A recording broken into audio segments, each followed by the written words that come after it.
The Aaron Rodgers New York Jets experiment has seamlessly failed. Even though they brought him weapons like Alan Lazard and Devontae Adams, they can't get things rolling on the offensive side of the football and sit with a record this year of 3-7. And so we're stepping in on today's date with the hopes of rebuilding the Jets and bringing them to the Super Bowl, and we're giving ourselves 5 years to do it. But outside of a Super Bowl win, we have 3 other goals we're going to try to complete in this rebuild, with the first being replacing Aaron Rodgers, finding a franchise guy. Can we confirm that by the end? And the second is building ourselves to 2 AFC championships. We want to make a Super Bowl appearance. Well, the last goal is going to be building this entire roster up to an 88 overall. And so with our sights set on everything, we're going to start at today's date. But this is where we start. The Jets at 3-7, and just losing to the Arizona Cardinals. A bad offense, an even worse defense, and no turnovers for us. But we're not out of the playoffs just yet. Yes, if we won out, we could definitely get there. Overall, offensively and defensively is very good. We have, though, 26 players to re-sign here. And Hassan Reddick have to fix his because he did just re-sign not too long ago. But the first thing and the first player we're definitely going to try to bring back is a DJ Reed, starting on a team-friendly offer, and unacceptable, even considering that I want to continue playing here. With Tony Adams, we're going to offer him the same exact thing, a team-friendly deal, and he does go ahead and take it. And Jamin Sherwood is one of the guys who we are going to bring back as well. Spend a little bit of extra money, but I see him developing in what could be a very, very good linebacker for us in the future. Javon Kinlaw is an interesting one. A high draft pick not too long ago, but we're going to throw him a team-friendly deal. I think as a second-string guy, that would work, as he'd be happy to sign with an improved offer. But from there, we're not going any farther, and that's because the next year we have to re-sign some of these guys here, like Sauce Gardner, Garrett Wilson, and Jermaine Johnson. Well, the next step from here is see if we make it to the playoffs. Yes, we can jump in games. Don't know if we're going to do it in this first year at 3-7. Might just push on, and we did it. Well, not actually. It's 8-8 right now as we do move forward to the end of the season here. It's the game of the week, a playoff spot on the line, as we'll take a look at the playoff picture. How is it all sitting? And we're not in quite yet. The Broncos are the game above, but if I do and have been following this correctly,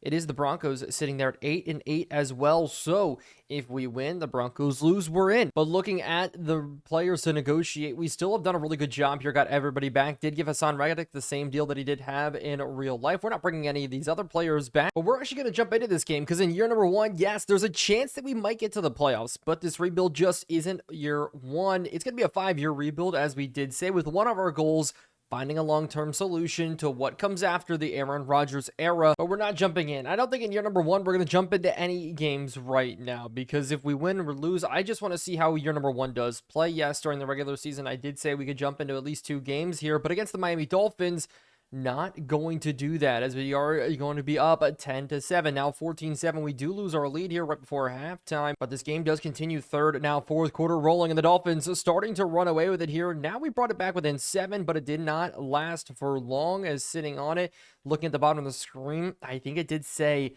that the Denver Broncos won. So it was all for naught. Yes, the Dolphins may have won, but was it enough to get them to the playoffs? I don't think so. As year number 1 comes to a wrap, it's quick and easy.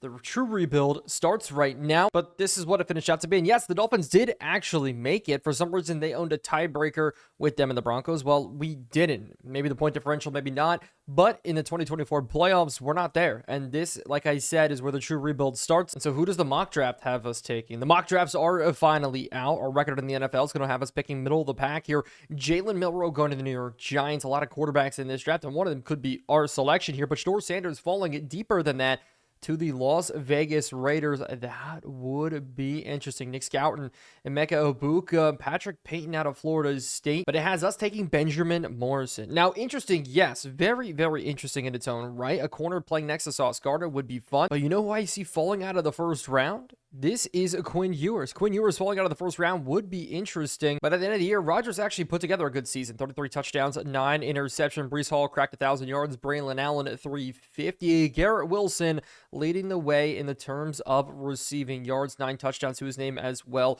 Running back getting involved. Alan Lazard falling off. Malachi Corley not getting the reps that we did want to see. But tackling Quincy Williams and Sherwood, both of them leading the way, is nice, as 10 sacks for Quinnen Williams. Will McDonald, he is going to be somebody I want to build this defense around. These two in the middle are huge. Michael Clemens on the other side, not too much, but we did give Hassan Reddick. Well, I didn't. The Jets did give Hassan Reddick those numbers, so he will be the one anchoring it down that right end. But Sauce Gardner did finally get some interceptions. This defense, up to week number 10, only had 3 interceptions, but it's going to be time to retool and rebuild this team. Rodgers, we don't know if he's going to retire yet. We're going to deal with the same exact question marks that the Jets are going to deal with in real life. Hopefully, the sooner the better. But the Packers did win the Super Bowl. That's interesting. Lamar Jackson walking away with MVP and Offensive Player of the Year. Jaden Daniels, Offensive Rookie of the Year. And Brandon Fiske for the Rams, an interesting one, Defensive Rookie of the Year, TJ Watt, DPOY. But I've never been more excited to see what's going to happen with the 2024 retirements. And Rodgers pushed this team in the end, tried to get him to a playoff spot. Did he still walk away? That is the question. You see a lot of quarterbacks here, but we need to check it. And looking, Tyrod Taylor may have walked away. Tyrone Smith, Morgan Moses. So the tackle spots are going to be big for us, but no. So far, Rodgers is still with us, and there could be a point in which he retires, yes. But mock draft number 3 is released, and will it have us taking a quarterback now, or will it have us going tackles because of everything that happened? As Cam Ward, a projected top 5 pick, is around 2-3 talent. A little bit interesting there is Travis Hunter to the Panthers is now slated. Looking down one more time here, Quinn Ewers going to the Raiders. Where is Shedeur Sanders? Looking through this whole thing here, did Shedeur Sanders fall out of the first round? Now, it looks like he maybe did. No, actually, to the Saints, Milroe, and Cam Ward. So 4 quarterbacks in the first round. Luther Burton's a top 5 talent. We probably know that Travis Hunter, yes, is a top 5 talent as well, but it still has us taking Benjamin Morrison, which I love the pick. I think the pick could work out for us very well at corner if we want to rebuild the defense and then maybe go quarterback 2nd round. That could definitely work out. We sold Jordan Travis out of Florida State, but heading into this year, I do not think we're going to take the 5th-year option on Sauce Gardner or Garrett Wilson or Jermaine Johnson.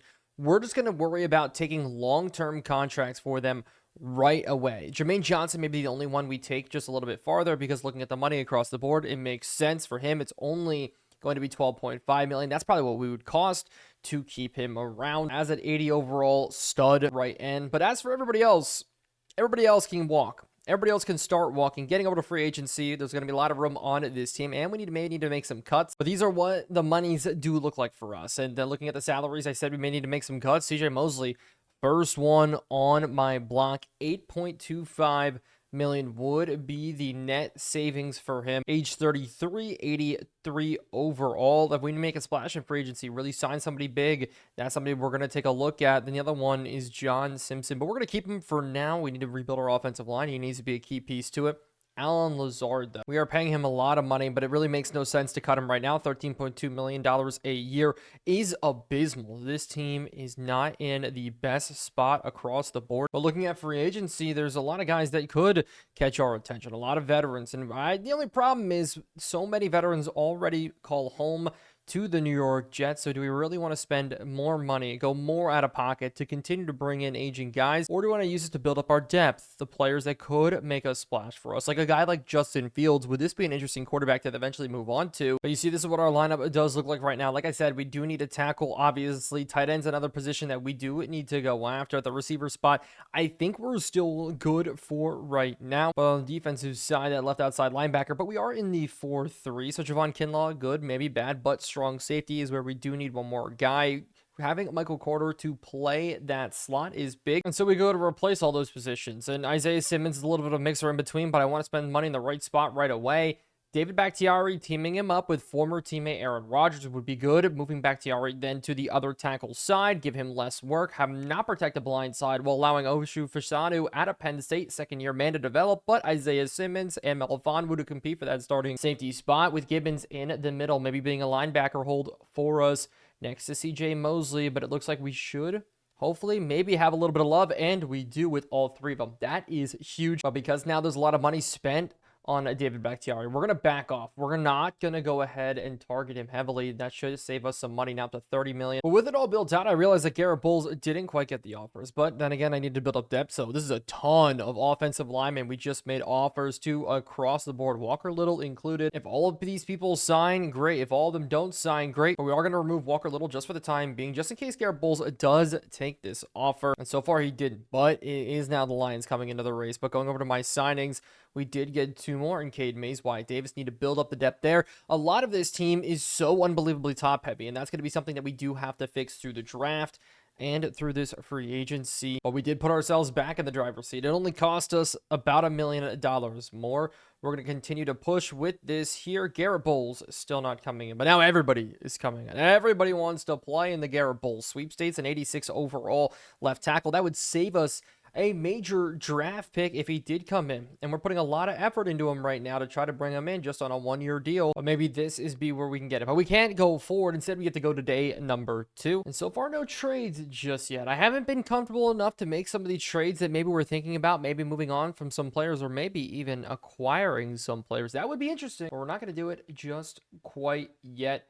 Going into year number 2 and free agency day number 2, where Garrett Bowles is still targeted and still 6 teams interested. Still cannot get him. We offered Zach Ertz and Harrison Bryant, Matt Hennessy as well at the left guard spot. But hopefully this is how we do it. And we need all of these contracts to go right for us. Garrett Bowles still sitting at the top. We did build up our offensive line depth. Luckily enough, here his contracts were reviewed, submitted, still sitting over here. But we didn't get Garrett Bowles. Garrett Bowles didn't want to come hang out with us, so that changes up things a little bit right now. We need to go over to tackle, try to grab somebody available to us. We missed out on a lot of the sweepstakes early on, so that is going to leave us, and that is going to leave us with a lot of cap room. And you know, it's Rodgers' last year of his contract, so luckily our money enough should be good to re-sign Sauce Gardner, re-signed Jermaine Johnson, and the rest of those young guys there, like Garrett Wilson. So this is the last grouping that we are going to go with here. Zach Ertz, Matt Arizog. Moving on now to day number 3. But before we do that, it's a mock draft. Maybe things change. Maybe it's still going to say we're going to draft Morrison here, as Cam Ward going to the Jaguars is insane. Jalen Milroe, Shador Sanders, Quinn Ewers still sitting down here. And then us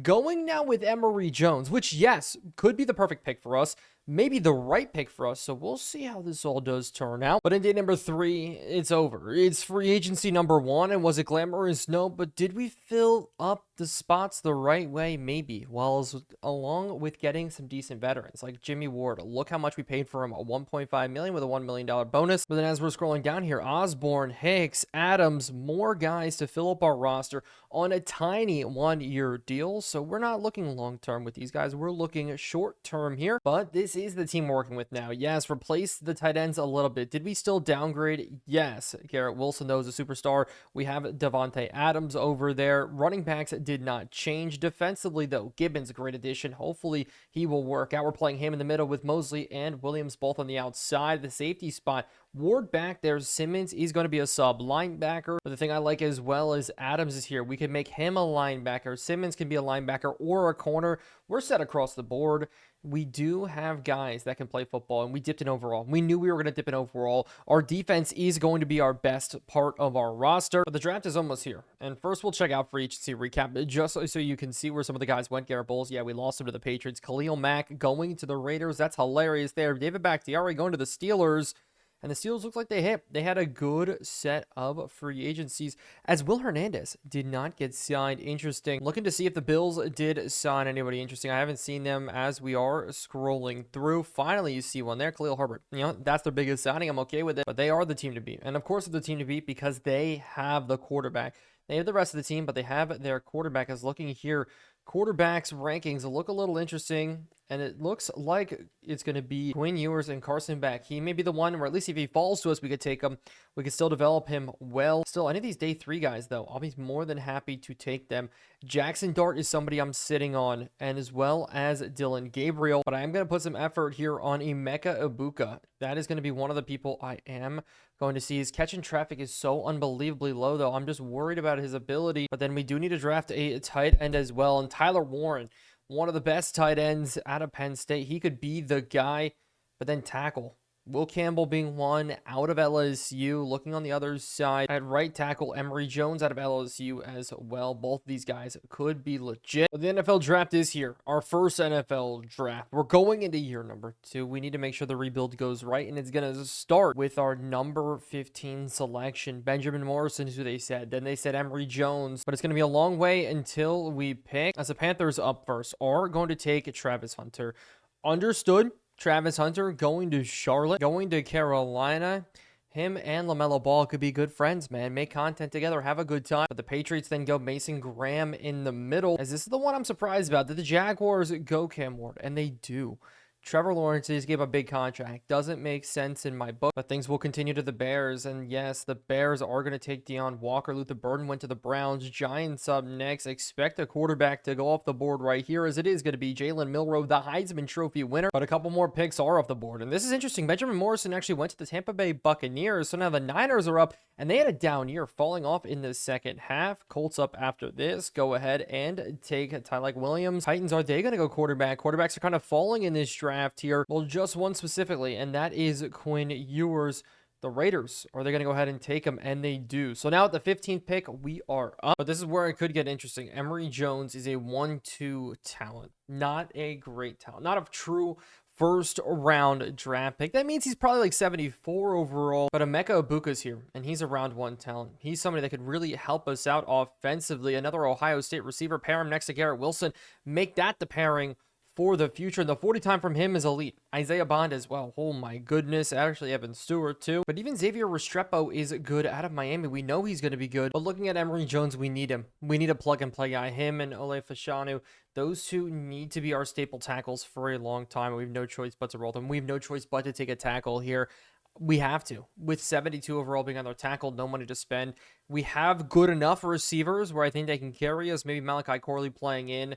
But Emory Jones, we're taking him. And maybe a little bit of a reach. Not the best pick in the world. But we have to move forward. And move forward into the end of the first round. Falcons almost won the Super Bowl. They go with Mansour Delane. The Pittsburgh Steelers, Ernest Green there at left tackle. The Bills going with Jahan Slovenia. And the Packers, the Super Bowl champions, go with a corner. So now we move into the second round. We're not picking till 47, and we're going to go ahead and go right there. But this is what it's looked like as Ashton Genty goes to the 49ers. Isaiah Bond to the Saints. Evan Stewart to the Bengals. Malachi Starks to the Giants. JT Tuimoloau and Michael Williams, both of them going to the Bears. They continue to build up that defense. Carson Beck just got taken off the board. So does this ruin our plans a little bit? I would say absolutely. Looks like we're rolling with Aaron Rodgers here. We could look on to next year. Or if we pick a guy now, we could develop it. But there is one major position that we need to work on here. Going straight over to the tight end, there is Tyler Warren. This is somebody we definitely need to look at here. After his great year at Penn State, he's definitely somebody I could definitely see turning out to be something like a George Kittle in the NFL. Tyler Warren, welcome to the squad. Hopefully you turn out good for us. It's another reach, but I think it's another great plug and play guy. Somebody that can develop into a very, very good player in the future for us. But that brings us now on and forward. Nick Emery, Watts, Mabuka, 3 safeties to start this one, with the now Browns going Nicholas Singleton after, but with Drew Aller also going off the board. This is an interesting one. Now, Dylan Gabriel wasn't my first selection, but if we could develop Dylan Gabriel, I think he would work out very well. I'm interested to see his overall as in the 3rd round. We're going to go ahead and actually go and take him. The lefty out of Oregon, the pencil through the eye of a needle type of thrower from Oregon. This is going to be our new quarterback. Maybe. It all depends how he develops this year and what his development tree is. We've been reaching all draft, and that's not going to change here. We're probably going to end up reaching again just to find another piece of the puzzle for us. But I want to get another linebacker because it's going to be CJ Mosley maybe gone. Looking at these guys here at Field General, the one with the best stats and the best numbers here is Deontay Lawson out of Bama, so we know a little bit more about him on primetime games. Also, I like him because he's one of the best coverage linebackers in this draft. So Lawson, welcome to the team in round number 4. And finally, we have ourselves a good pick for us. Number 0 in the middle, the big fella. Can he play linebacker at an elite level? But none of this so far has been glamorous. Looking at it across the board, it's just been all about filling little holes, building up this team the right way. Tyler Warren and Zach Ertz together, that's going to be a nasty combination. Do we go with another receiver? That's a big question there. Looking across the board, Devin Neal just got picked for the Vegas Raiders. Jacoby Covington and Muhammad went off the board at corners. Both of those guys I really like. Brady Cook out of Missouri got taken as well. But to continue our zone look and zone build as a team, Maxwell Harrison's probably going to be the next guy off the board here. He's out of Kentucky, good corner. It could be a hit for us if his man coverage is as good as it says. 83 in true value is nice. Hopefully some late round 70 overalls and plus is going to be big. We pick again though, and that's going to be the fun part, going down now and looking just a little bit more.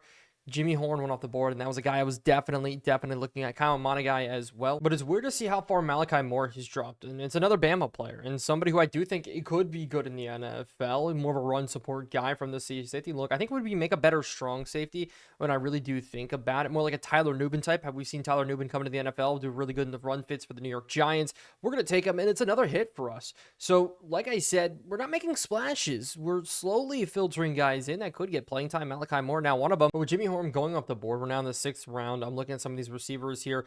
Deion Burks would be good, but I am going to try Kobe Hudson. Now, do I think this is a reach? Absolutely. I have no idea how some of these receivers are going to turn out. The one guy who's also good down here is Xavier Henderson out of Cincinnati at 6'3", has a great release, and actually he looks pretty good across the board. What is his catching seat at? The one problem there, but then again, everybody is at this point. Xavier Henderson, we are going to try him. I like his B release. Maybe it could be good for us at receiver. We have 2 picks in this 6th round. The next one will be our last pick in the draft. So far, I feel like we've had a very productive draft, and it actually turned out that he's a good receiver. So that's good. We needed those types of guys to come play for us here. And I think we're going to end it with a running back, with one of these running backs. I don't know who right now. There is a Trevor Etienne out of Georgia. There is Katron Allen out of Penn State.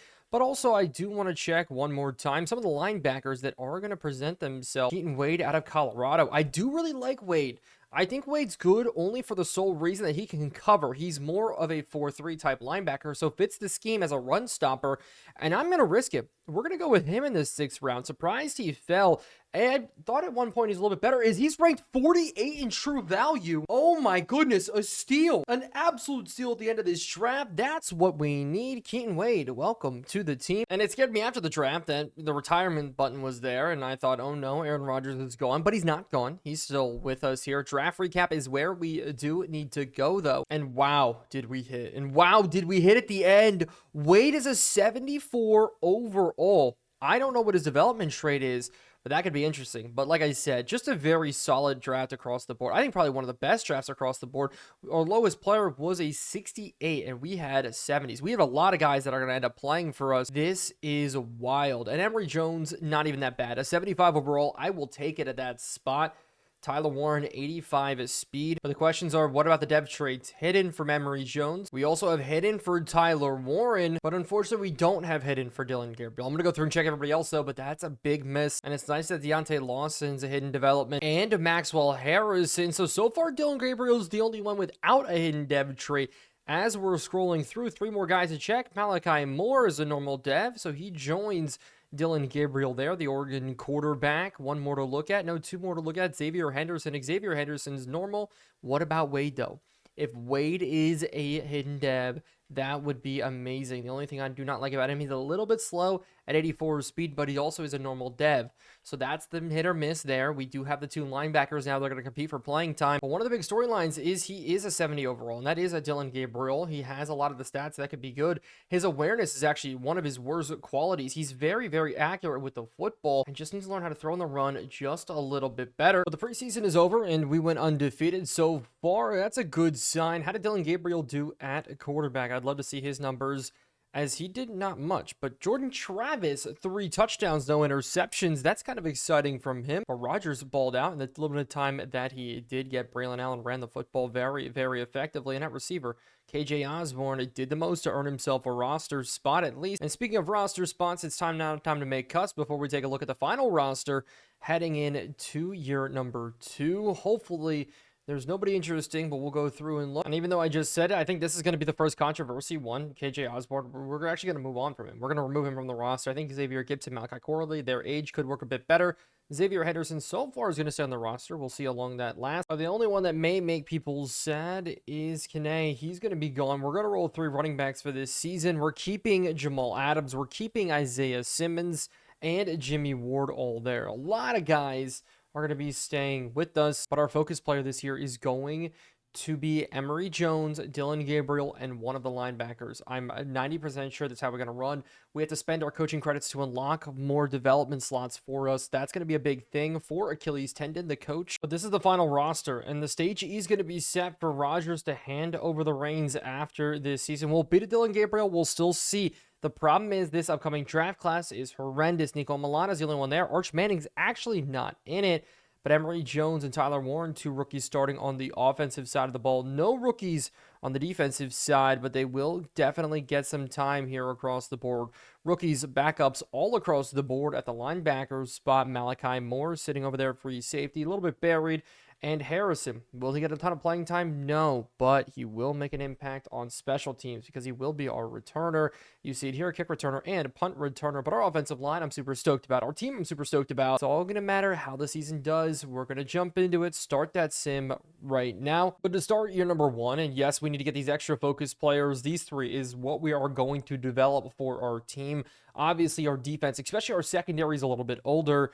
But our offensive line, especially our tackles, if we can get both of them over an 80 overall, builds a solid foundation there. But another big thing going into this season, because there is realistic prospects, we are going with one more realistic draft class. It's not quarterback heavy. Yes, Nico Amalana is there. It's going to be defensive, and it's going to be offensive line strong. But if you bring your scouts right, and these are the ones that we are scouting, hopefully we can build it out right. Middle linebacker is one of our biggest strong points. You can get good middle linebackers, rebuild that linebacking core the right way, save money with CJ Mosley, hopefully gone soon. But then wide receiver and tight end to continue to build that up. But middle linebacker is still the focus down here with these 2. Outside backer there, running back 2, D end and a D tackle. But we are actually going to fire Pedro Sanchez. We need a corner scout. That is going to be big.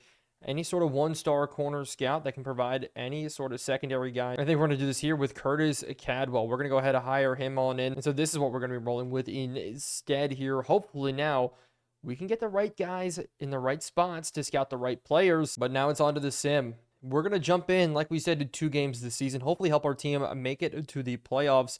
But we're not going to do it till later because I want to see how our team does do. But already, we did just finally get enough points to already throw 2 after-school tutorings together, as in week number 1, we did lose. But, you know, obviously, we need 1 more franchise point to get to that spot with the 3rd one. And so that's going to open the door for this right now. Dylan Gabriel, can we continue to develop him, as now we can stick him in this spot as well as the tackles? Tyler Warren, 2. Hopefully, that's going to be the difference as we move on. Maybe our future was secured just because of that, and starting the season 0-2 wouldn't be fun. Maybe we'll have to jump in a game early just to make sure we don't drop, as we do beat the Browns. But this is big with the national scouting focus here. Corners, is that our big deal? Is that what we should do? But we do have some contracts on the table, like we did said. Sauce Gardner is going to be the first one, and we're going to start low with a team-friendly deal. Up this just by a little bit. An award winner here, 11 and 13. As having a 99 overall corner for all of these years is huge. Glad we got the deal done there. But then it's Garrett Wilson too, and we're going to offer him a very similar large-scale deal is if the salary's not enough. And then we'll go from there. Elijah Vera Tucker, 1 more. And so this is a lot of money spent here. But with Elijah Vera Tucker, we're going to go a long-term deal as he does go ahead and take it. But again, now it's Jermaine Johnson 1 more time. But this is the deal we're going to try here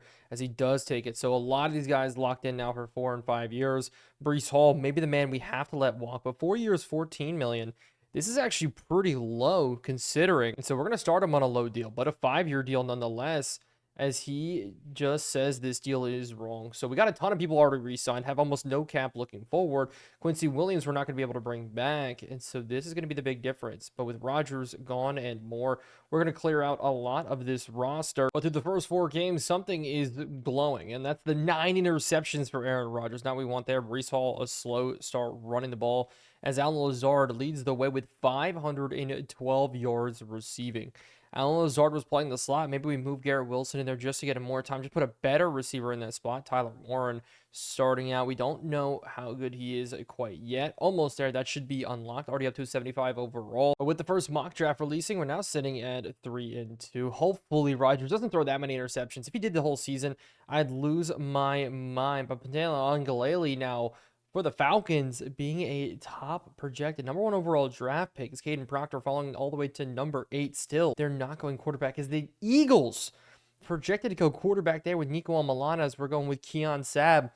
I'm sorry, if Nico Amalana falls all the way to us, there's going to be a conversation that we have to have. But Keon Sabb, I do like him there. Spencer Fano, Caleb Downs, also very interesting here. A lot of good safeties, a lot of good defensive players. If we wanted to build things up the right way and we just develop Dylan Gabriel, we should find some success. But it's cool in here. Number 2 is we're sitting actually at 4-2. We do have a DB breakout.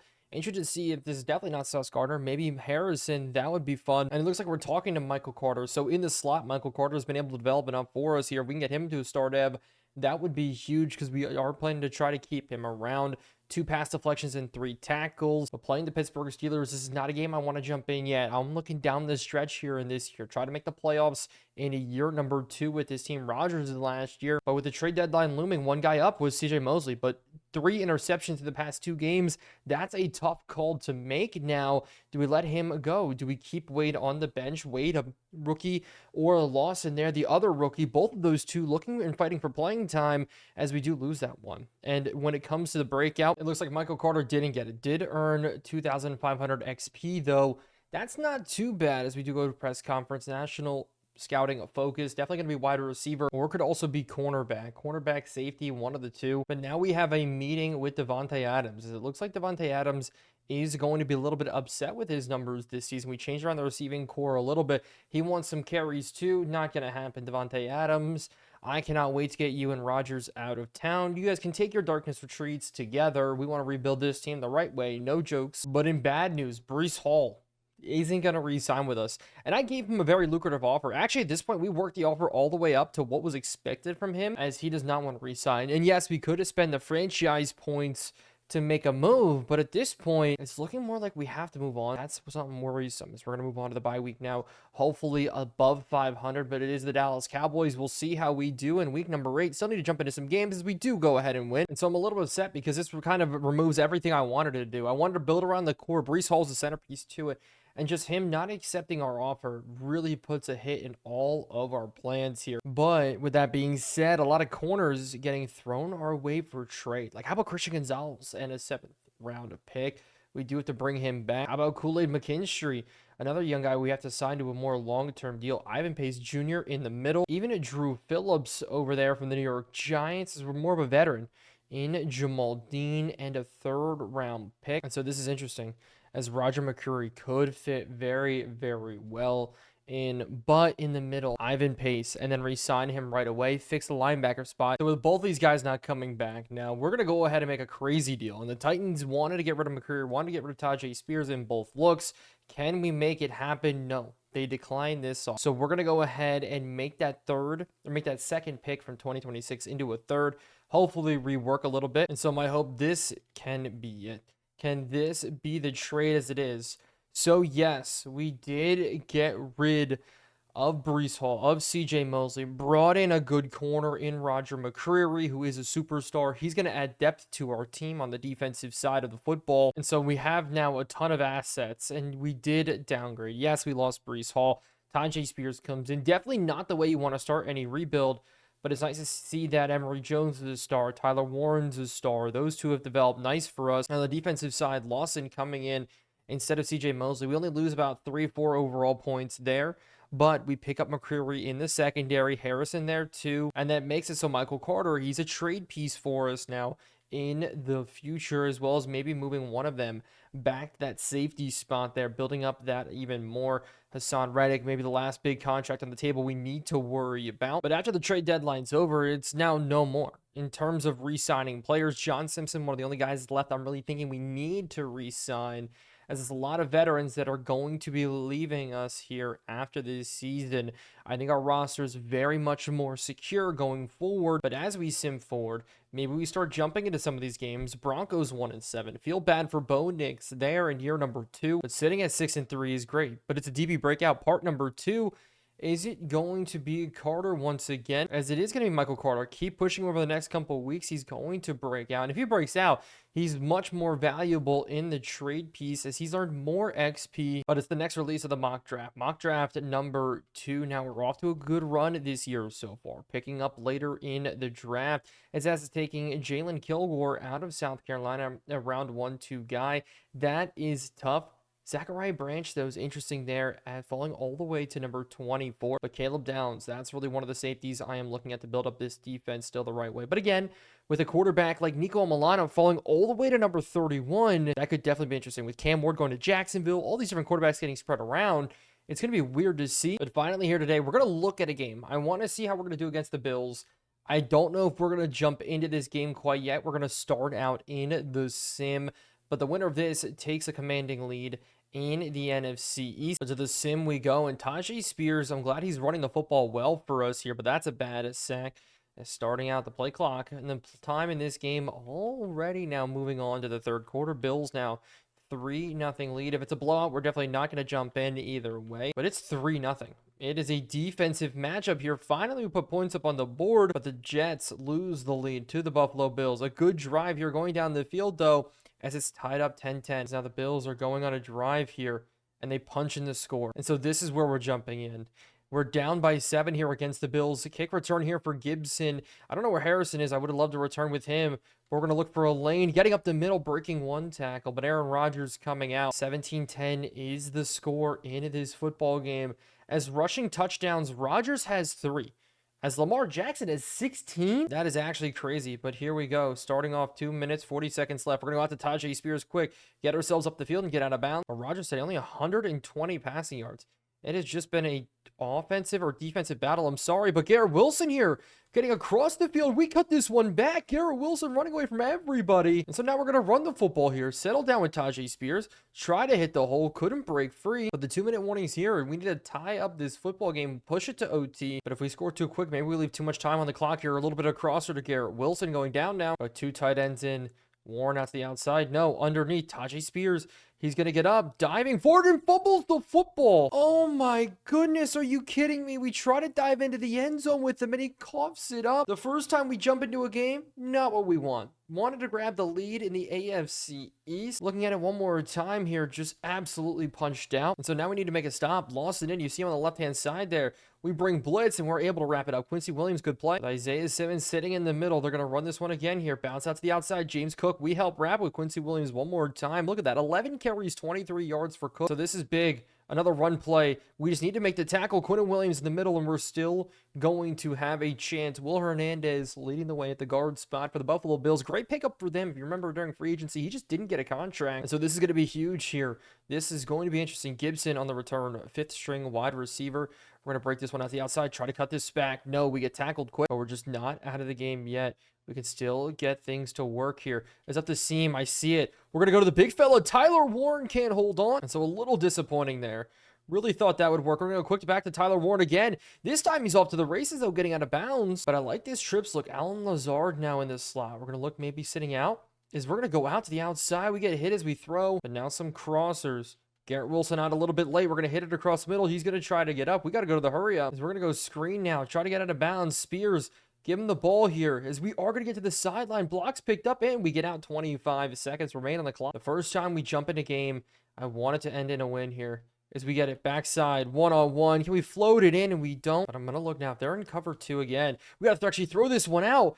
And we now, with Josh Olshey coming off the edge, we have no time left, and that's the game. A sack there from Josh Olshey. Try to get in, try to move it, but no, we lose. And the first time we jump into a game, it doesn't go our way. But we have many more, and we still have a playoff race to be in the middle of here. I like how our team's moving. Tackles need to play a little bit better. The pressure was on us quick. Tajay Spears looked good outside of the fumble. Season moves on, and it's 2 more AFC East games against the Patriots. We should be able to pick up a win as we move past like on a week 13, and we do. So what we're going to continue to do now is push to week 18, see if there needs to be a playoff play-in game that we do jump into. But I don't think we can wait till week 18 because at week 17 right now, we are the top team nowhere. It's actually, we're sitting at the 8th seed. I thought 9-6 would be enough to get us into the playoffs, maybe top of the AFC East, but no, the Dolphins lead the way, and we actually just beat them. And so this game against the Panthers is going to be very important. We're going to jump in, look at it again. And usually I wouldn't be afraid of this Panthers team, but they have Travis Hunter now, who's played very, very well for them, superstar development,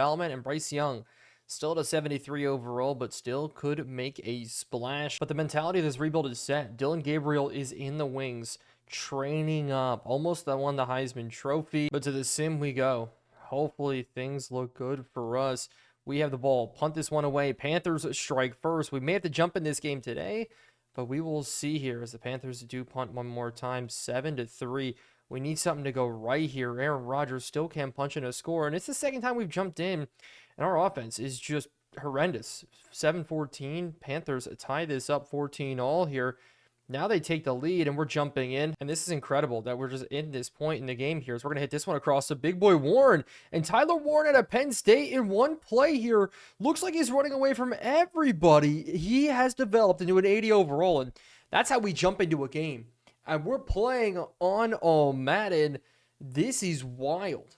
Did not expect that off the rip from the Penn State rookie, but then again, he's one of the best tight ends coming in to the NFL out of Penn State. He could play center. We saw that too. He could play long snapper, but in the NFL, could be one of the best new tight ends. Travis Hunter over there is rocking the number 80, which is horrendous here. But Chuba Hubbard in at running back will get the carry for them. We're scraping across with Gibbons and make the tackle. Gibbons, such a good pickup. That's actually Johnson in the running back, not Hubbard. But I want to see how this team can blitz with Quincy Williams. Yes, I don't think he's going to be here after this year. He's somebody I really thought was going to spend more time with us, but I just can't spend the money. But a certain four and Roger McCurry, superstar in there.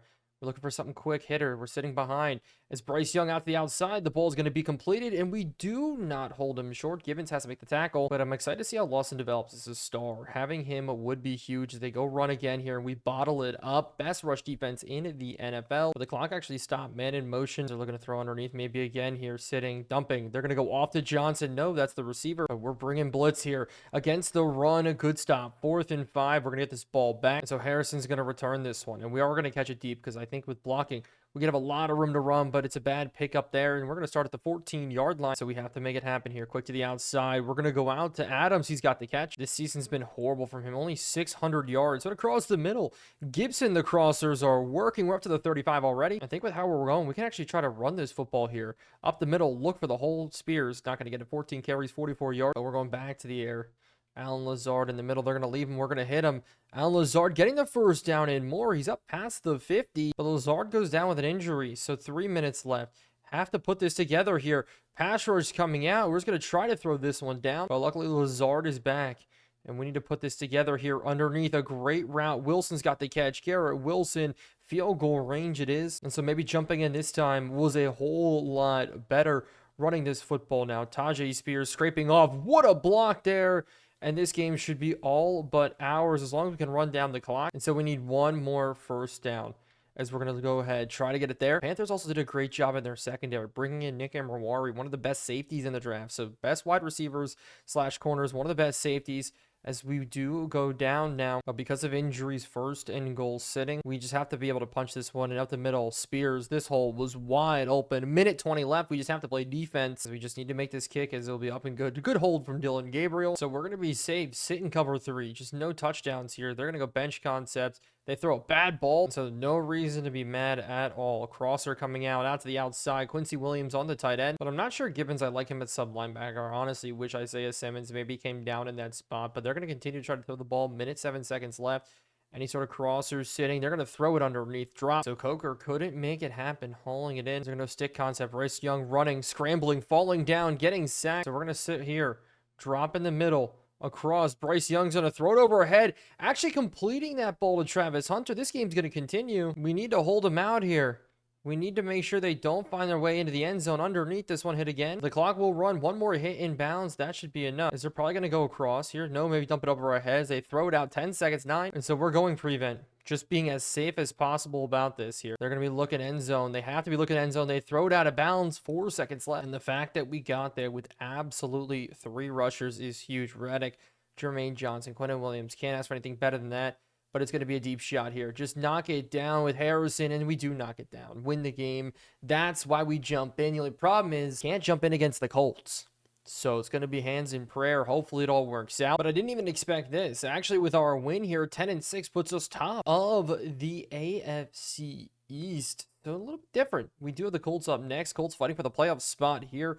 With a Buffalo loss, maybe they could squeak in. So they're going to be playing everybody. But the only thing we can do is watch as we do put up a score here, fighting for a top playoff spot here, up 14-0 now. Can we pull it out? Second quarter coming to an end, up 21-3. But the fourth quarter is dwindling on now, and it's been nobody putting up any points. Finally, the Jets put something together, trying to make us stop, but we didn't score anything in the second half. Still got the win and got ourselves a playoff spot. Even with Breece Hall off our team, we had a better record in the back half of the season. Rodgers played better, and Tyler Warren, maybe him at tight end, but they had Justin Fields in at quarterback, and that is wild to me. Anthony Richardson injured out for the year, so I guess they made a good move there. And when it came to passing the football, now that we're looking at the total season stats, Aaron Rodgers, 36 touchdowns, but 16 interceptions is a lot. Running the ball, Tajay Spears came in, did have decent. We were the worst rushing offense, or second worst in the league. Garrett Wilson having 1,000.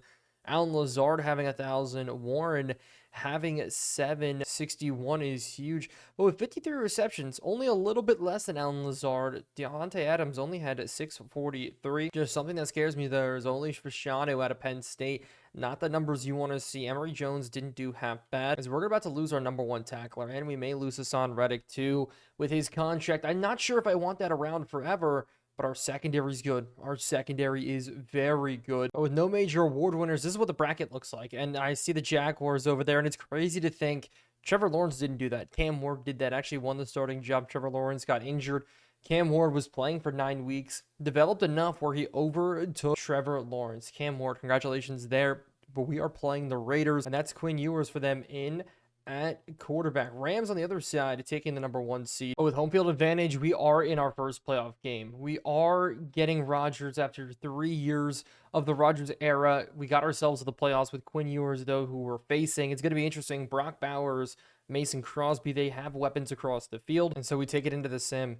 How will we do in the first quarter? Putting up 3 points is nice, but the Raiders come back and grab a touchdown here. And so things continue on with us matching at the touchdown.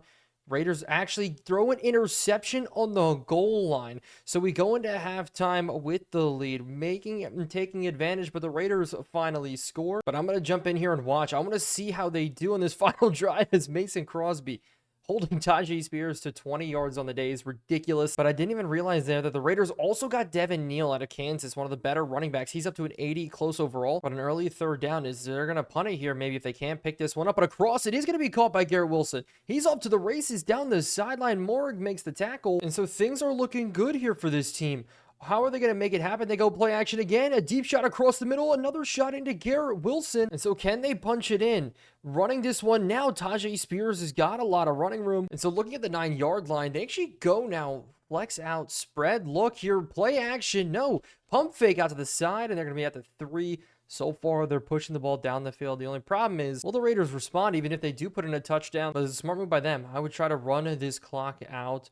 Run this football. Even if they stop you, it won't matter. It's going to be Braylon Allen getting in for those scores. So it's a tied football game. Still have to see what the Raiders do. And so it's going to be now the Raiders pushing it down the field.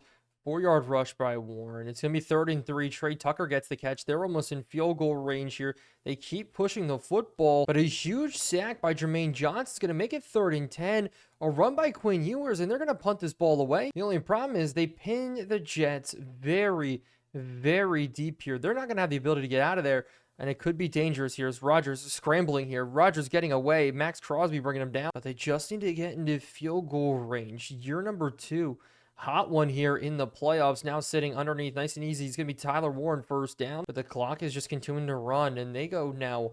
Change of the play here. They're going to have Braylon Allen in at the tight end spot, but they're going to hit the crosser to the big fellow Warren, who breaks through one, but they did just burn a timeout. 2nd and 3 here. Rodgers looking across out to the outside. It's caught. Garrett Wilson out of bounds. So a big change of pace here. They're looking to get across. They still have one more timeout to play with here. Up the seam. It's caught.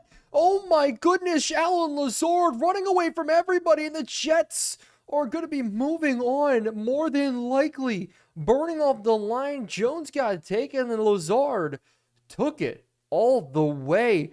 We're moving on to the second round of the playoffs, as long as we can hold him. But the Raiders got a crazy return, actually. And so with 2 seconds left, they're going to be looking end zone. Quinn Ewers lopping this ball up, and we are moving on. Still 24-17, taking a win against the rookie quarterback. Rodgers getting it done. And so we move on. But in the meantime, there is a mock draft I just want to take a look at real quick here. Nico Milana now going to the Browns. A little bit disappointed at that. That'd be crazy if he fell all the way to us. But looking down here, picking later, Zachariah Branch, a wide receiver, would be a good fit for us. The only problem is after this game, we do run in to the Chiefs. And the Chiefs are the best team in football, 90 overall on both sides. But the Dolphins also won against the Jaguars. Rams did get that number 1 seed, like I said. But the Lions beat the Eagles, Packers, and Cowboys. Both move on. And so here we go. Can Rodgers lead the Jets to one last Super Bowl? Year number 2, winning a Super Bowl would be crazy, but of course, as always, we have to start in the sim.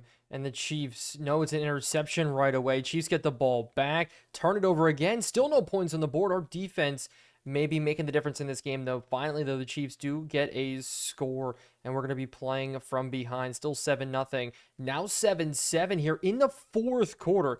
Think about that. It's crazy. But with the 2-minute warning looming, we have a chance here to drive and to win this game with a touchdown, as we're going to watch Rodgers here take this snap. He's looking pass here, 2nd and 4 underneath. It is going to be completed to Lazard. And Rodgers, it says, only has 72 passing yards in this game. What happened in this game at all? But it will be now another pass attempt for them after the 2-minute warning. It's going to be caught here. And so they're almost in field goal range. Rodgers, the deep drop across the middle. It's almost picked. That one was scary there. Rodgers still going to sit. Empty look here. Warren in the slot underneath. I'd go quick out to him, but they go quick out to the other side. Lazard beating Leo Chenal, also known as John Cena. But because Lazard has 70 receiving yards in his own right, it may have been a case today where Dylan Gabriel actually had to come into the game. About a minute 30 left. This could be a game winner here. Slant right across the middle. We're looking end zone. Not going to quite get there just yet. And a smart move by them. I would run it here. Tajay Spears. Give me Zach Ertzley blocking. No, they're going to go pass. I'd go quick across as it's Rodgers. Rodgers looking end zone here. He scrambles in and we have the lead. Are you kidding me? Aaron Rodgers at 41 years old getting it done with his legs. And so we need to stop a Patrick Mahomes play here. They're going to be driving late. No time left on the clock, but they made it all the way to the 28. 18 seconds left. They still have all of their timeouts, which is crazy to me, as it's going to be a quick motion here. Travis Kelce, they're sitting, looking sacked down on the play. They can burn their first timeout. Jermaine Johnson, but that makes it 3rd and 17. Again, they're going to look to pass. Have to look to pass as late in the game. They dump it off to the outside. And so 4th and 17. Can we go ahead and do it? Across, deep shot, end zone, tipped up, almost caught again. And we're moving on to the AFC Championship game here. Sauce Gardner with a knockdown. But I'm shocked. Actually, no. Dylan Gabriel didn't come in. It's just Alan Lazard was his primary receiver the whole game. Patrick Mahomes, 3 interceptions and running the ball. It was a tough one today. But yeah, only 3 receivers got on board. Our 3 big receivers. But 2 picks from Sauce Gardner. 1 from McCreary is huge. McCreary, we traded for him. It all panned out. But moving forward, we have the Ravens. Well, the other side is 6 versus 7. So if we beat the Ravens here, we could definitely have a very even, if not advantage, heading into the Super Bowl. But to the sim we go right away against the Ravens. And early on, we get 3, force them to punt, as our defense continues to hold. I cannot believe the moves we made on defense made our secondary just absolutely elite. A superstar in that slot. Michael Carter out, yes, but it all worked out so far as we head into halftime with a 17-7 lead. Now 17-14. Baltimore, though, quickly taking the lead here late, and they just control time of possession here.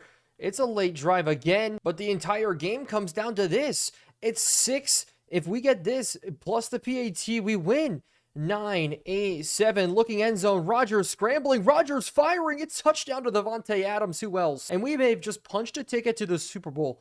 Our goals in the beginning were 2 AFC championships, 1 Super Bowl at least. Find a quarterback to fill in for Rodgers, but a Super Bowl this early is insane. The team is not even close to an 88 overall just yet, but the PAT here is very important as they actually try to ice us. But with Patterson and Riley Patterson for this point after attempt, it is going to be up and good. 26-25. And so just like that, this could be the game here. We kick it off short. Ravens have to return. No, we kick it off long. But with the Ravens going 14-3 on the season, here still, we were able to book our ticket to the Super Bowls. He throws it out of bounds and we move on. But the Super Bowl is here. And the Super Bowl, who are we facing? Is it the Lions or is it the Cowboys? I know it, you don't. But it is going to be the Dallas Cowboys. Dak Prescott got his team there. I'm a little bit worried about it. They have Quinshon Judkins now at running back.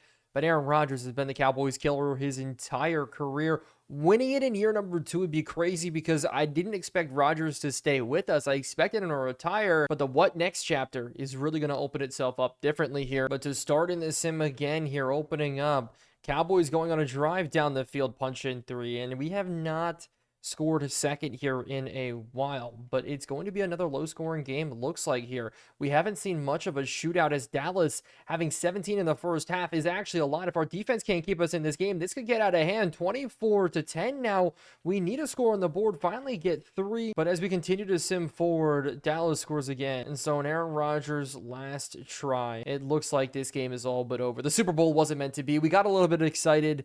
The only thing this does do is move us back horrendously in the draft now. So we may need to make some moves happen. We may need to trade up, at least back up, but we will see here as we're going to head into the offseason as the almost winners of the NFL championship with Dak Prescott celebrating. We still have a lot more work to do here as Rodgers, maybe his last season. So the offseason, it does start right now. Season recap, we know what happened. Mock draft 4 is out. We'll take a look at it in a second, but Rodgers, it's nice to say, finally gone. And no, he doesn't retire. So he's still back. He's coming back. We're just not going to re-sign him.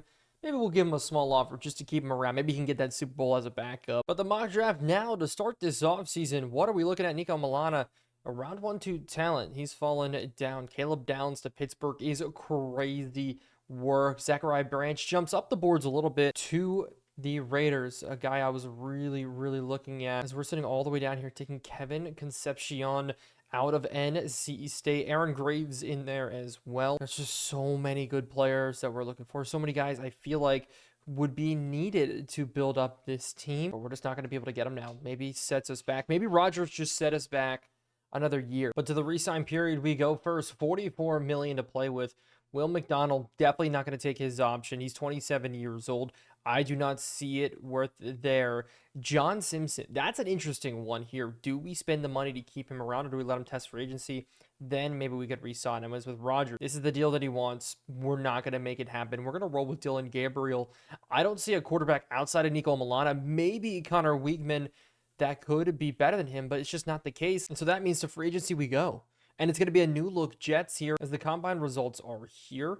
We have our tackles legitimized. We have all of our interior guys legitimized, and we have some money to spend. The only problem is nobody wants to come hang with us. But before we make any moves on who we're signing, I want to see if we would save any money by cutting anybody. And one of them, we'd save a lot of money by cutting Michael Carter, and that would allow us to go out and get somewhere else. But one guy we are going to cut is Allen Lazard. Allen Lazard, see you later. But luckily Hassan Reddick didn't dip down all too much, so we should be safe with him. Sherwood's interesting. We re-signed him, gave him a decent deal. Now we'll save $3 million if we do cut him. I'm going to keep him around. Well, Michael Carter's interesting. He's sitting there on the cut block. And when we're looking at our corners, he's the fourth corner. And Maxwell Harrison's behind him. Actually a star dev. So it's probably worth it to move on from Harrison. Maybe worth it to trade him. Maybe worth it to have Michael Carter go somewhere else. And I absolutely love this trade. Steve Avila, he's a center. Yes, we have Tippmann at center, but we can move Avila over to guard. We fixed the John Simpson's problem. Our offensive line, it just got even better. We're going to go ahead and accept that trade, move on from a whole ton of money. But this is what our offense does look like. In the receiver position, that's where we're most limited. But Tyler Warren up to a superstar is huge. It's our offensive line, stars across the board. All of them sitting the 80-ish range or above. Defensively, though, that linebacking core, that's the only place we really need people to start stepping up. Isaiah Simmons up to an 80 overall is huge. Adams doing good there.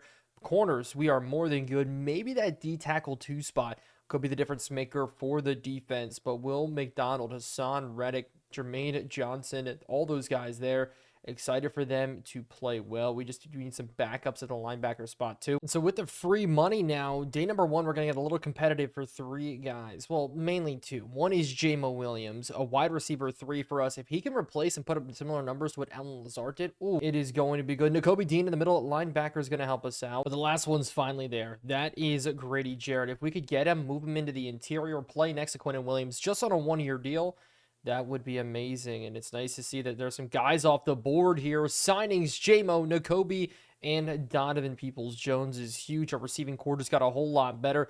The goal is build up Dylan Gabriel with a great team around him and have him find success. If a quarterback can find success, find wins, XP, we have developed him well. But I'm going to compete here with the New York Giants. And after we get Grady Jarrett, or don't get Grady Jarrett, we can go ahead and just build up the rest of this roster the right way. Grady Jarrett is not going to sign with us, so that does save us quite a bit of money. But I hope this can be the difference maker here. DJ Reader in the middle. But also, we're going to spend a lot of money for Isaiah Likely. Now, the reason why is it's more weapons for him. And also, any kind of 2 tight end sets we have are going to be very successful, as he did take the offer. But Isaiah Likely is only a 1-year deal, so we can say bye to him right after. DJ Reader in the middle. Now it's going to be the Rams competing with us. I don't want to go any higher. We're going to withdraw this offer. Still have Javon Kinlaw in the middle. But sitting here now, where it's going to be all about targeting veterans later on, building up this roster just enough to compete again. And I think we're doing just that. I think we're doing a good job. Josh Pascal joining us is huge, but I also like Jaron Reed. Jaron Reed could be the last guy we add to our depth. But Kenny Pickett going to the Rams is surprising. We could have Gardner Minshew come in and start, or Mac Jones. I just don't see it. Preston Stone coming in too could be nice. But we have Jordan Travis, we have Dylan Gabriel, we have the guys we're going to roll with here. Zach Wilson bringing him back to New York, not a chance. KJ Jefferson developed is crazy. But DJ Ngalale never will ever step onto an NFL field. But it's wild that Tyson Bagent actually got signed. As we continue to look down, nobody I'm really interested in. But it's crazy that the Saints are coming with such a big offer for Jimmy Ward. I am not going to compete with that at all. Jimmy Ward, just like we got him last year for very, very cheap. But one player we're still in, one group we're still not touching his running back. And I really think that's because Tajay Spears and Braylon Allen could be enough. Hopefully, fingers crossed there. Maybe we'll draft one if we're just not the case. Or maybe because we're picking best player available, like Justice Haynes, who did win the Heisman, or CJ Baxter there out of Texas. This could be interesting. But Mock Draft 5 has official release, and it has Anthony Hill going off the board first to the Chicago Bears, who only put up one win on the year, and that's crazy. I feel bad for Caleb Williams. I thought that team was legit. Mateo and Galele there at the Falcons, and the Falcons also struggled. Branch all the way up to number 7 to the Seattle Seahawks, and Tyler Lockett gone. Maybe that's why. Peter Woods out of Clemson. But as we keep going down here, Spencer Fasano now,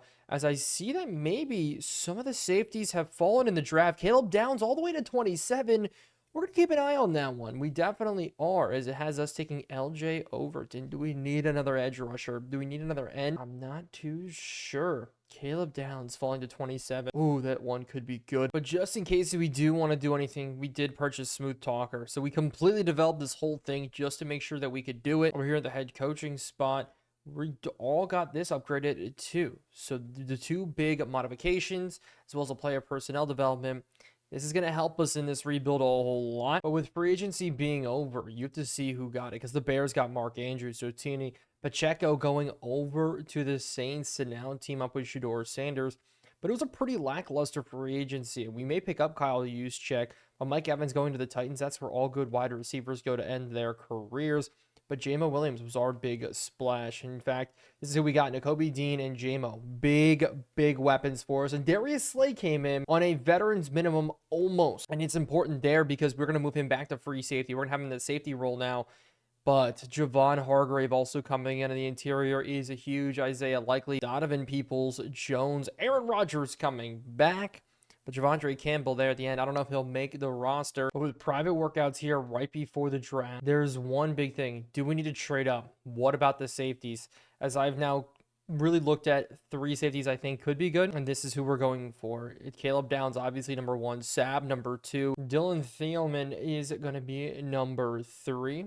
But if all of them turn out to be decent, who knows? Maybe we don't have to trade back. But Caleb Downs, obviously, if he's the guy, then he's the guy. But the Bears traded Cole Kmet over to the Panthers because of Mark Andrews coming in. So the Panthers just got a whole lot better. But with free agency over and this part of the offseason completely over, this is what we're looking at. And weapons across the board, we now do have a Jamo coming in, Peoples-Jones, Isaiah Likely, our offensive line. That trade for Steve Avila off the Rams is huge. Our defense, Nakobe Dean now in the middle. But you see it up here. Darius Slay is now going to be making his impact. And DJ Reed over there, 88 overall. 99 overall from Sauce Gardner. Well, almost McCreary playing the slot. Hargrave in the middle. Kvinlaw jumps down. But maybe we move Gibbons over. That's maybe something that we could do. But our weak spot here is from Wade. And it's simple as that. We're going to need to draft a linebacker, make a linebacker one of our own. Maybe even moving Simmons down into the box a little bit more because we know he can do it. But the Bears have the first pick in the draft. Starting it all out as we do go in. We saw our team. So who do we need to get? Anthony Hill off the board first. And that's who gets taken. But the Broncos are interesting up next. Are they going to go defensive line? And they do with Ruben Bain. This is probably going to be 3 edge rushers off the board as Mateo Ngalale gets taken. But the Titans do go with TJ Parker. So 3 defensive linemen, 3 sack getters off the board first. Will the trend continue? No. Nico Milana going over to the Cleveland Browns. Arch Manning not in this draft. That is a bad look for the rest of this NFL. Miller Moss, the second best quarterback, and that's so sad at this point. With all this being said, we're going to continue to move forward later in this draft, watching for the safeties. But in the first round, we're sitting here. The Bengals are on the clock next, and I don't think they're going to go ahead and do it. We're going to go ahead and move past as Christian Gray gets taken. The Raiders are here, and this is where I look at the draft board right now. In our opinion, and now the stats do back it up, Caleb Downs is one of the best players in this draft. We need to go out and get him. We need to make it happen. If we don't, yes, Kevin Concepcion's good. Yes, Keon Sabb is good. But the Raiders' key needs a right tackle, quarterback, and corner. So what will they do here? This is going to be interesting. Looking at the draft board, there is going to be a right guard. There's a D tackle here, DJ Hicks. I think he's going to be the one off the board. This is such a risk because I really think Caleb Downs could be him. As looking at it, it's going to be Kevin Concepcion off the board. The Buccaneers now up, and the Bucks needs guards, quarterbacks, and linebackers. Tyrion York still on the board for this Buccaneers team. Looking at the draft board right now, where is he sitting? If he's sitting anywhere close, they're going to go after him. Or go Ernest Green. Please get him off the board. I don't think they need a safety at all. And with Antonio Winfield in that position, I'm going to risk it. Move forward one more. Please don't beat it. It is DJ Hicks off the board there, but the Eagles are up. Howie Roseman, obviously. This Eagles team needs safeties, and we're going to go ahead and try to throw the house and trade with them. And so can we move up, and will we move up, and are we getting fleeced? I don't know. I will take one of the best players in the draft as possible. A third-round pick, didn't do it next year. First this year, second next year to trade up, and we have to take him here because I think that the 49ers were going to take him anyway. If the Eagles didn't, we saw him in the mock drafts going to the Chiefs, but Caleb Downs, we know you're one of the best players in this draft. Welcome to the team. Hopefully hidden development as well. He's going to be starting no matter what. Darius Slay is going to sit at free safety, also play corner for us. We're only going to maybe run 3-4 corners this year on our roster. But Caleb Downs from Ohio State coming in, also known as Tyler Warren's nightmare. But Tyler Warren's on our team now. So now they link up in the NFL. Excellent pick, fourth in true value. Hidden development is huge. And so with this going ahead, we can now look to the rest of this draft as Joshua Farmer goes off the board. The Jags go here with Marvin Jones. So many ends and defensive linemen off the board. I was going to think about going wide receiver, but we didn't really need to. Now that we got J-Mo and Donovan Peoples-Jones in there, Dylan Thiemann now off the board, the Purdue guy. Sabb is still not off the board. Maybe the Ravens are going to take him here to play next to Kyle Hamilton. No, they go Aaron Grave. Eagles go LT Overton as, wow, he fell all the way to the second round. But we're going to go ahead now to our pick. He fell all the way to pick 36, looking at it. Parker Brazelford to the Falcons. So many good players off the board. Tyrion York to the Panthers. The Panthers are drafting very, very well. A lot of the linebackers we were thinking about, Lander Barton, Tyrion York, all off the board. A lot of running backs also off the board, so it sucks. But at this point, a lot of the players that I did like are off the board. One of them that is still here, and I didn't put enough effort in, is Nick Martin.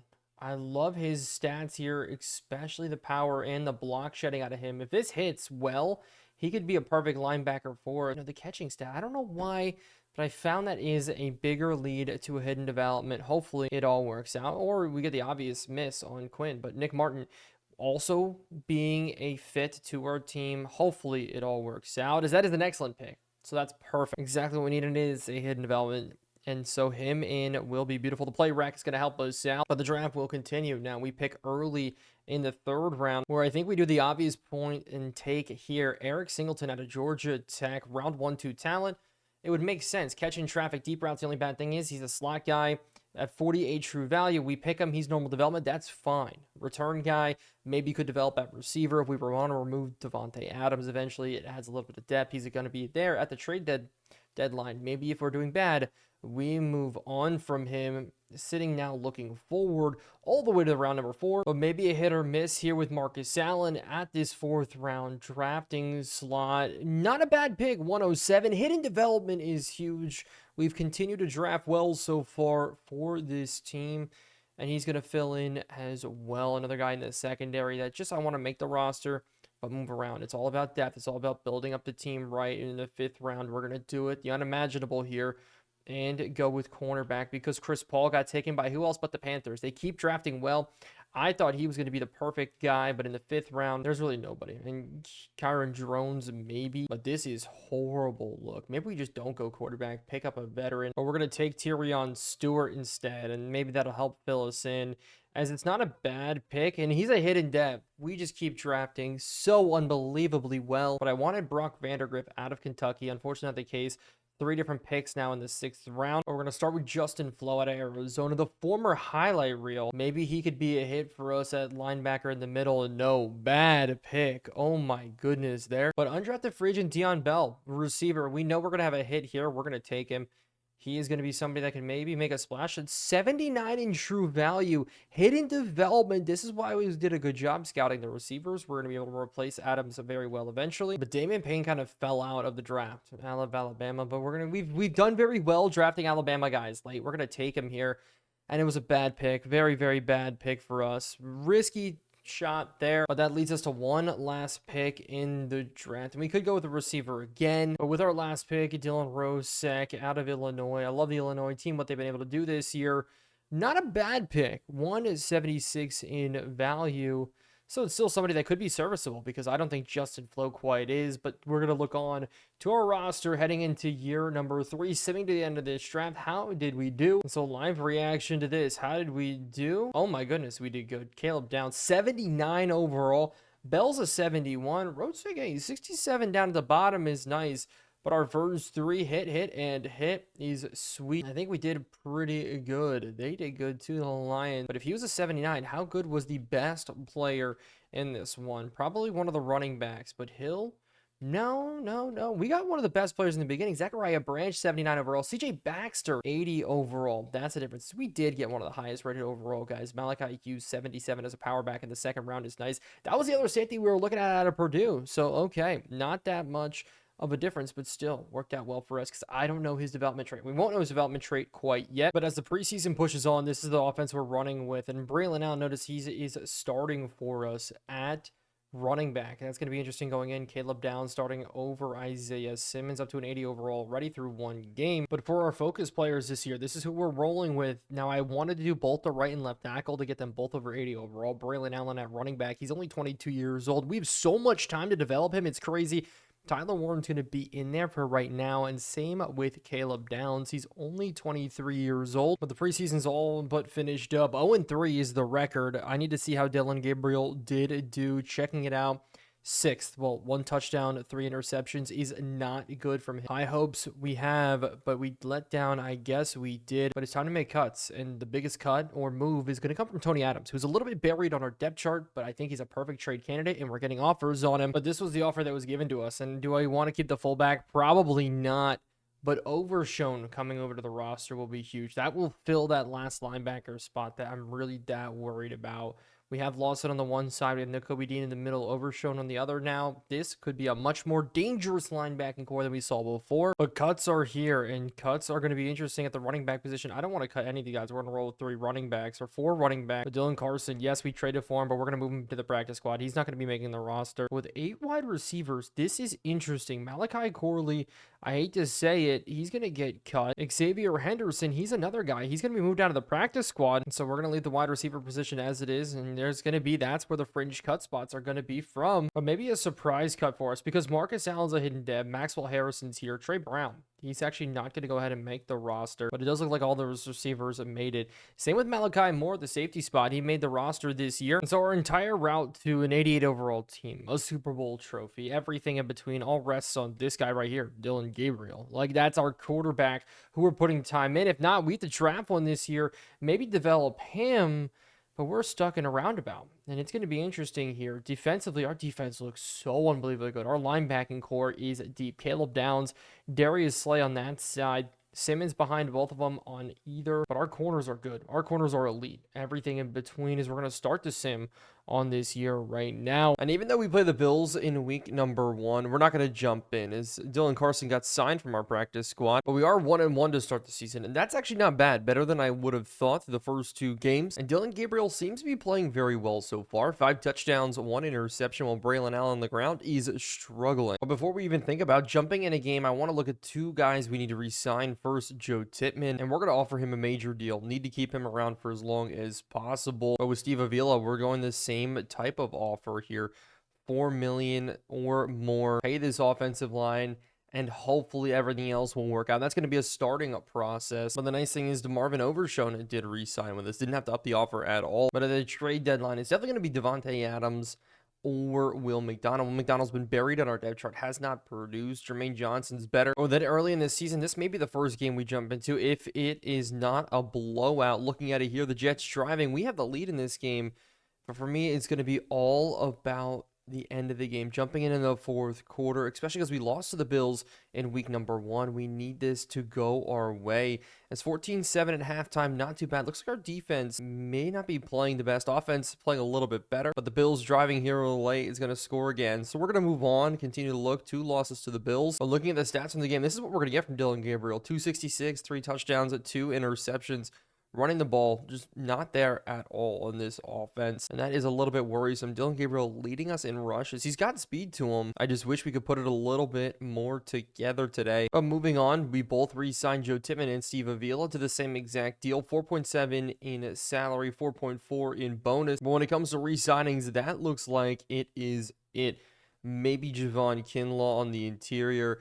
Maybe Izzy Abakanada, but no, it's going to be, this is what we're going to roll with. And the nice thing is that's going to leave us almost $70 million heading into free agency, and hopefully that free agency is big. And even though the trade deadline's not here yet, the Steelers gave us an offer that I had to accept. I feel like Will McDonald, who's only played 27 snaps for us in 3 games so far this season, and we have to re-sign him. Why not just move him now? Get the value that we can get out of him. A 2nd round pick is a ton of value that we can get out of him. So the Steelers got themselves a loner left end for a 2nd round pick. A bad trade from them. But now this is probably where we're going to have to jump into a game. At this point, looking through, the Chargers beat us and the Broncos beat us. And this is looking bad. We have the Dolphins. We're 1-4 in the season. Need to turn things around. So here it's almost our season is on the line for us. And that's not what we wanted in week number 6. Going to 1-5 would definitely take us out of playoffs and more. Yeah, on the other side, one of our division rivals, the Miami Dolphins, Tua Tagovailoa, they are playing very well this year. 3-2 so far is Tua, 10 touchdowns, 0 picks. But I like the defense we built. I'm just surprised that we are in the space that we are. Inside zone split here to start. Motion around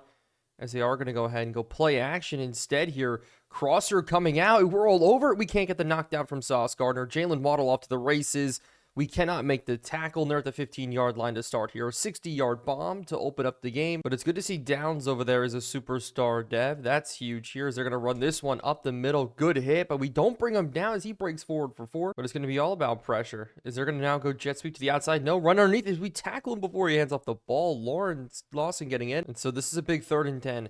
Have to make plays here. Simmons down in the box. They're going to go play action. We're sitting. They're scrambling. He throws it out. And so not a bad start here. Marcus Allen in for the block. The rookie not going to get there. Jets, we hold him to 3 after the big play to Jalen Waddle. Kyle McCord with the hold. But on our side, Dylan Gabriel comes out. The lefty out of Oregon, formerly Oklahoma. It's 10 touchdowns, 6 interceptions for him through this season so far. And we have weapons for him. We've gone out and done a lot of work here. Tyler Warren up to a superstar. Donovan Peoples-Jones, Davante Adams, and more. As we're going to hit this one across the middle. Adams drops the football. And so maybe that's the story of this season so far. Or just inability to catch the football, make smart, easy plays. But this 3rd and 3 is big. Underneath, we're going to hit this to Adams. This time he catches it. So we're going to keep with the air here. Throwing this one out to the outside. Warren's open on the sideline. But no, he did not get his feet in bounds of running the football. We are the worst rushing offense in the league, and we don't get a good run there. So it's going to be 3rd and 12. Have to pick this one up here. Throwing to the outside. We get hit as we throw. And so first drive on both sides.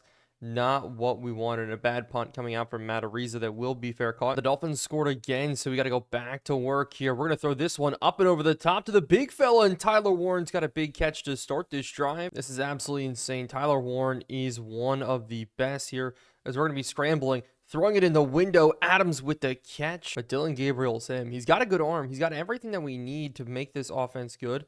And he's got his legs here stepping up. No, we're going to take the sack. So maybe a little bit overzealous there, but we're going to sit underneath. Scramble out here. We're going to throw this one end zone. Garrett Wilson in. Caught a touchdown on Jalen Ramsey. So we do bring this game back here a little bit. But with the Jets scoring again, we have to continue to go back to work here. Across the middle, we're going to hit this one to Adams again. But it's a 4-minute drill here. Blitz coming off the edge. As we're going to hit this one up and underneath. As it's Donovan Peoples-Jones with the catch. But the 2-minute warnings here, we're going to look for maybe a shot. As we're going to go up to the big fella again. Warren going up, not going to catch it. But in this situation, we can actually run the football. As this one maybe could open up. If we break it to the outside, it's Tajay Spears with a good run. 2-minute warning now gets called, his first rush on the day. But we're just not in a bad spot right now. Crossers coming out. Warren open to the outside. Stay in bounds, no. But it's going to be Spears now on the run. We're going to try to switch it up, get it open. That's not going to happen. But because of that, now we do go to the hurry up. They're look to bring blitz. We're going to look to scramble, actually. And there's a lot of room for us to run here. It's going to be Dylan Gabriel looking end zone going down. But that is going to allow us to take our time a little bit. Braylon Allen coming back in at running back. Haven't seen him all too much. Isaiah likely he's going to try to set this edge here. Braylon Allen breaking through. And that's why I like him. He's young. We could develop him. And he's huge. Absolutely massive, can break through a ton of tackles. Good job there from Braylon Allen. We bring this game back a bit. But to end the second half, or in the first half, we actually got ourselves a lead thanks to a fumble on the kickoff right after. So now the third quarter's here.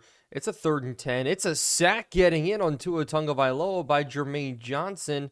No, actually, Isaiah Simmons coming off the edge. And so we actually have a great opportunity in this game here to take the lead, or now extend the lead. Is this going to be Allen to the outside? Good spin move there. But I'm going to immediately look to take a shot here. Maybe a risky move, but we're going to throw this one up and over, and we had him. We really did. But we're not going to chuck it deep every single time. Nice and easy underneath. This one is going to be to Warren, but it's going to be 3rd and 3. Sitting underneath again. We're going to throw it in. It's a flag, but it's a catch. I don't know if the flag could be a weird ball in, as it's going to be pass interference. And so play action, we're looking good. We're jumping in this game for a reason. We're going to test end zone shot. Up and over. It's going to be Warren again. I really like him at tight end for us. But the difference maker maybe here with Spears on this run. We're looking for the hole. We're going to cut this one up a bit, but this 3rd and 5 is big.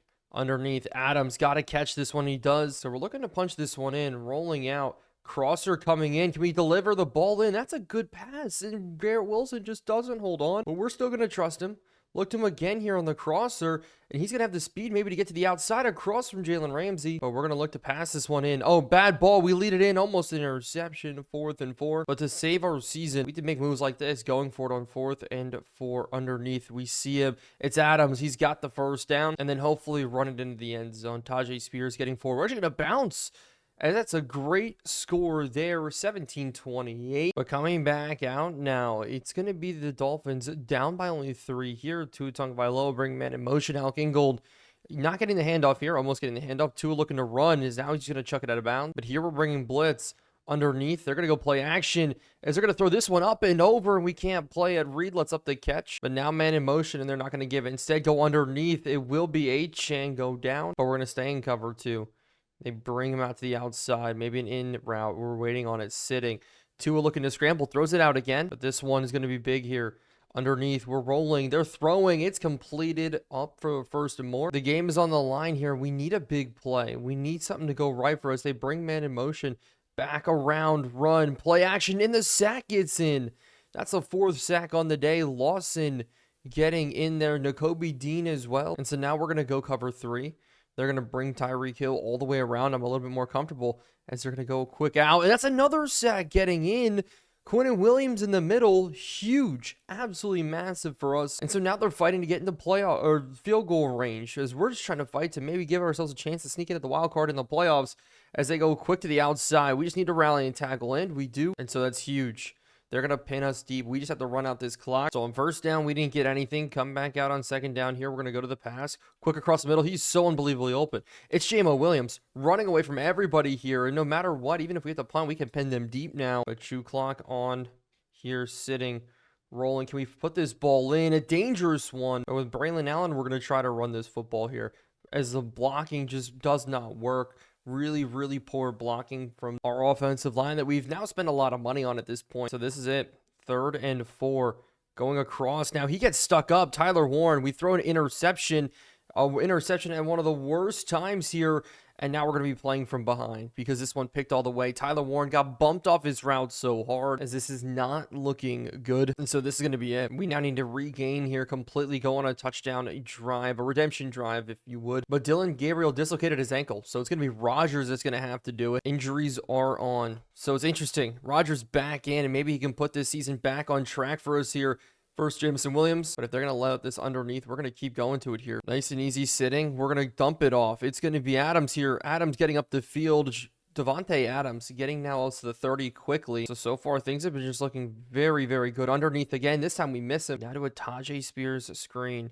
Can he just run away from everybody here? No, we take a sack because the windup from Rodgers just too long. And so this is dangerous here. 3rd and 19, 2-minute warning. So this is it here. Simple as this. We're going to try this. No, the rush gets in. 4th and 19 now. And so we're going to leave 2 into block here. Sitting across. We're going to throw it in this window, and it's knocked down. And so we just need to make a stop here. They're going to run the football. HN or Ingold. They go to Ingold first. We make the stop. Between the two again, this one's going to be a quick pass in 3rd and 3. So we have no choice but to press everybody. Man in motion here, 3rd and 3. Will they pass it?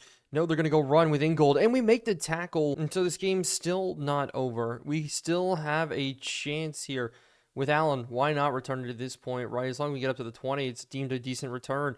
As we're going to take to the outside, don't get up to the 20. It started to 13. And so this one's going to be interesting here. Is we're going to throw it. No blitz getting in right away. But if they go man-to-man, one-on-one, we're going to hit this one to the outside. It's going to be into Garrett Wilson as they go now one high look. Warren, maybe one-on-one. No, we're going to go again to it, but the pass rush just getting to it is one more time. But now we just have to go to 4 verticals. Nice and easy here as we're sitting, throwing in this window. Donovan Peoples-Jones holding on. Oh, but he fumbles the football late. I don't know what's going on. Hold to skip. We're looking. It's going to booth review here. And so the clock's going to run all the way down. Oh my goodness here. We got screwed over by the clock. As we're going to throw this one up now. Touchdown, Donovan Peoples-Jones. Oh my goodness. The savior in MetLife. Rodgers coming back in with an injury to Dillon Gabriel. Donovan Peoples-Jones, our 4th string receiver. Jump ball making it happen. And so with everything going on now, we just can't let up a big play, and that's the exact opposite. A big sack. 11 seconds left now. They go deep play action again. We're sitting roaming with it. Tua getting sacked one more time, but it's HN in now. We're just going to go man coverage here. Is they're going to throw this one to the outside. It's complete. 1 second left. And so 1 second left. They're going to try to chuck this one up. Tua scrambling. Tua looking. He is going to chuck this one down and around, but we make the tackle and walk away with a win. But some bad news after that game. Our run to the playoffs is not going to include Dillon Gabriel. Instead, it's going to go back to Aaron Rodgers. So Rodgers is going to have a chance to lead us to the playoffs and more again. But with Rodgers back, we've now gone on a 3-game winning streak, and that includes that Dolphins game there. But so with how things are looking with us sitting at 4-4, we're going to move on. We're not going to make any moves at this deadline. But here the mock drafts have released, and we did not see mock draft 1, but Daryl Huff and the tackles look like they're leading this way. Here's the first one. It had us taking Austin Johnson, left end speed rusher out of Miami. Mock draft number 2. Obviously, we've done a little bit better. Cam Hampton, quarterback out of Wyoming. Now, do we go with a quarterback? Dillon Gabriel, so far, we've been trying to develop him, but he's been injured. And so that means we're just going to have to keep monitoring things as they go on. Drew Aller in Pittsburgh makes a whole ton of sense. Good pick selection for them. I just really thought we weren't going to get stuck with Dillon Gabriel. I do like him, though. But the Rodgers experiment did not work. Every single game lost by just a little bit, but we went from 4-4 to now 4-8. But in Gabriel's first game back, we're going to jump in. Just try to give ourselves the best momentum that we can here this season. Good juke moves there. Rodgers dropping 4 games is enough. He's not coming back. Even if he doesn't retire, we're not going to be bringing him back. As over the shoulder this hits. I just like Gabriel. I think eventually he can develop very well. It's just the point when injuries do play in. It's very tough to develop yourself at all. So why not here? We're going to drop back and just chuck this one up to Warren. There's no way up and over the top he makes that play. A little overzealous. But still, this team has just been so much fun to use underneath. We're going to hit this to Adams, who breaks through a tackle and gets up the field. They drafted Mason Graham. They drafted a bunch of weapons on that defensive side for them. But we gave the biggest arsenal possible for Gabriel here as a cross. Like, we're going to have Warren so wide open in for the touchdown. No, oh my goodness. But maybe running back's where we need to go in this second round. We need to get ourselves maybe a better running back, as Braylon Allen Good, just maybe not good enough. And we'll show you season stats as we continue to move on towards the end of the year. But after we do put in another touchdown, we're going to watch this defensive drive as they go right down the field, march and score again. And so our defense currently ranks number 28 in the league. One of the worst defenses this year. Braylon Allen tripping his way through. It's just been tough so far to get this all rolling. As now a deep ball going in, and JMO up and over the top, not winning it. And so hopefully we can pick this one up. Third down coming out. Pressure on us goes away. But with us managing to get a stop, we do get the ball back here. And JMO's open again this time.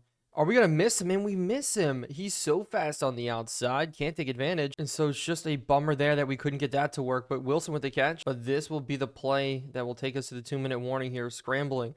Running. Gabriel. We're just going to throw it out of bounds. And so we'll run it here instead. And this will take us to the 2-minute warning. As we're going to break it to the outside. Braylon Allen. Such a good runner and breaking tackle. But it's 3rd and 4 again here underneath. We're going to go ahead. Jamo Williams got the catch. Running across. Mapu makes a tackle. But I like this one here. Corner. Adams. No, instead it's going to be a deep shot here. Do we burn it? Oh, Jones came from the other side, but there's too high here. Up the seam, we could maybe hit this, but everybody's so locked up. Oh my goodness. Xavier Watts all over Donovan Peoples-Jones. We had absolutely no chance to get anything rolling.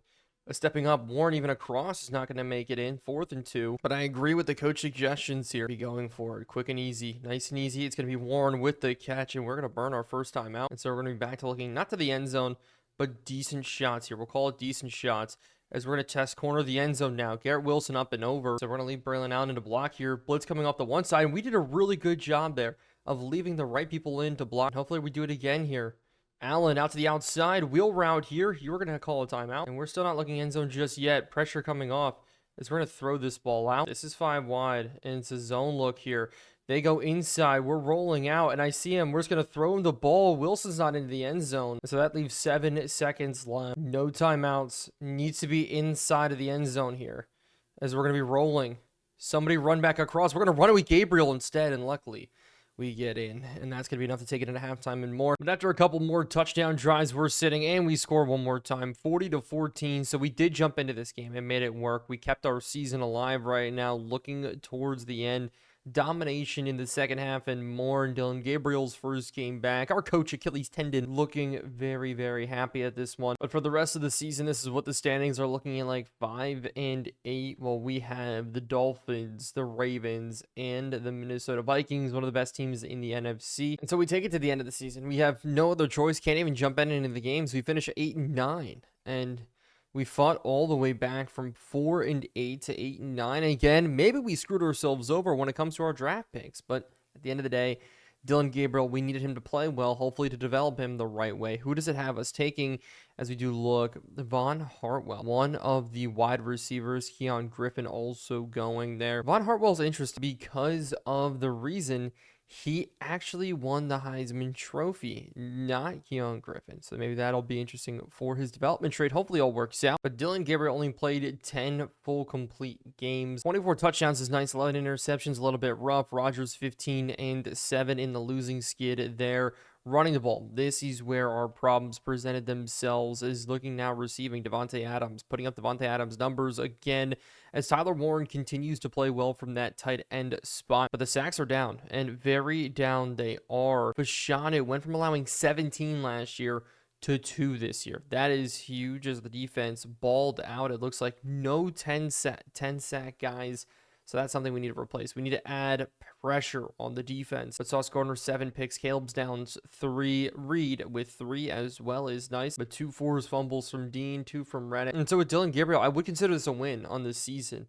Granted, an interception per game, probably not the best, but 24 touchdowns is a lot through that stretch. But Caleb Downs, with awards now in Super Bowl week, getting 6th isn't too bad. But with Adams finishing 2nd in receiving, that's really the only other awards that we really got this entire season outside of Sauce Gardner. But it all finished up with the Chargers winning the Super Bowl. A little bit interesting there. Josh Allen's Hines, second DPOY for him. Ruben Bain won Defensive Rookie of the Year. Malachi Hughes for the Giants won Offensive Rookie of the Year. But finally, here we go. Rodgers is gone. And Adams follows. Suits Hargrave too. Darius Slay.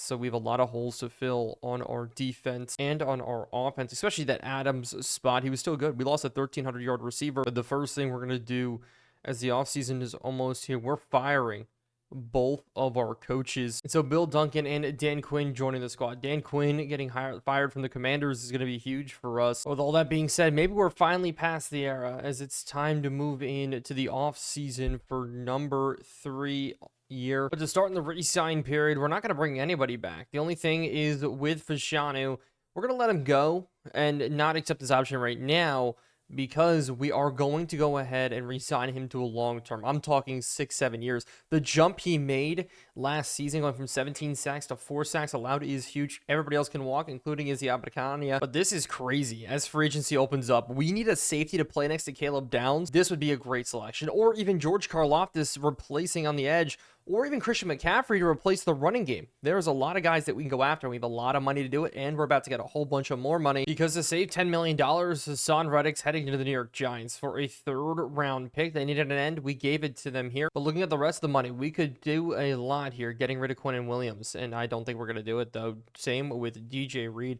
We could save a whole bunch of money by getting rid of him. But overall, I think we're good on money. I think our salary cap is very, very good. This is who we're going after, and we're not making the effort to go after Christian McCaffrey or Fred Warner. The money's too sparse, but a good safety to pair next to Caleb Downs, that's a difference maker here. And it's us and the Raiders up at the top, battling for a couple of these guys. A lot of our chances are going to be, can we make it happen with Brian Branch, and we move forward? And hopefully, no, we lose out on every single one. Brian Branch going to the New York Giants, who came out of nowhere. What? And so that killed me, but we're still going in on Keaton Mitchell. I think at the running back spot, he's going to be big for us. But the fact, too, we lost out on Yaya Diaby makes me mad. I want him to be our, or at least wanted him to be our edge rusher there. But here's where things get really interesting. We could actually bring in a quarterback to help us out.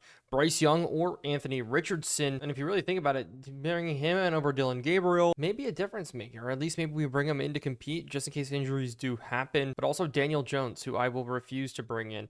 But Bryce Young may not cost us a lot of money. And so did we kind of fail? I think the answer would be yes. We're targeting around a lot of guys here sitting in the middle just to build up a roster. And because we didn't get Fred Warner, because we didn't go after him, because we didn't get Brian Branch, because we did go after him, and yet he signed to the Giants, we had to pivot. And the pivot is building up the depth, saving the money if we need it as we go into year number 4. If things don't work out, then we're going to have a lot of money to spend in free agency. So a lot of one-year deals, a lot of targeted veterans like Joe Mixon here. We're actually going to up his offer just because we have 16 mil to play with right now. But as the second day of free agency is here, the mock draft is here, and we're picking at number 11. We're not going quarterback. Cam Hampton, around 1-2 talent's not good. Keon Griffin is a top 5 talent at wide receiver. That would be a great replacer for us. Or there is Von Hartwell. Now, this is interesting. Von Hartwell could be good. His release, though, was really bad. But I don't think we need to attack the end spots now because what we've done in free agency. But we gotten to the point where it's the last couple of days. Day number 3, we are going to get one more. Hopefully, looking down, Troutman did sign with us. So our tight end room looking maybe even more dangerous than last year. But another 3 is we're just waiting on Will Levis. If Will Levis could sign with us, that would be a beautiful thing. A backup quarterback in case Dylan Gabriel doesn't quite make it and does struggle with injury, and Will Levis. And we got him for cheap. 3 years, $7.2 million, $6 million bonus. Very, very cheap on the dollar for him. But with free agency all said and done, we'll go through it one more time. But this is what our offense does look like. We're rolling with Joe Mixon as the starting back this year. Hopefully he can add a boost to our running back room. And yes, maybe bringing in a veteran wasn't the best thing to do, but our offensive line, a ton of talent on this offensive line. Hopefully he can help Dylan Gabriel, who's now up to 79 with a 5+ bonus. That's a sweet bonus from him, but it's all going to be, can Jamo Williams step up defensively, though? Caleb Downs up to an X factor. So we have 3 X factors on our defense. Isaiah Simmons there too. But our linebacking core, I like the way it is. Yes, the guys didn't develop very well, but Roger Mercuri is actually going to play the safety spot when we're not in the nickel. When we do bring in a nickel, it's going to be Simmons coming in and back there at safety. So that should help mix it up a little bit. But hopefully we're almost up to an 80 overall. I want to get this team up to an 88 overall. That's one of our goals. But for the rest of the league, wow. Like we said, Fred Warner and Brian Branch, both in there. Christian McCaffrey going to the Cardinals is wild to me. Yaya Diaby, I wanted him to be our sneaky pick in there, but no, we had to settle for Nick Hairbrick. But what this does do is leave it into this draft process where we can kind of take whoever we want. We can really just go best talent available. And one of the talents I'm really interested in is this guy right here, Keon Griffin. Wide receiver. This guy could work out. As Jerome Foreman, undrafted free agent, is wild. But then down here, Earl Hayward, a 1-2 talent. That is sweet. But Von Hartwell's interesting because he has an F catch rate, as I would love to be able to study him more. But his deep route running, everything about him, every other stat is phenomenal. But when I wanted to see what the Rams would want for that pick, this is what the guy gave us, and I was more than happy to take it. We're moving up in the draft here, and it could be the difference for a lot. For a top 5 rated receiver, and maybe a perfect addition to this offense. And so that, because we know now, hopefully at least, we're going for a wide receiver on our first round pick, second round pick.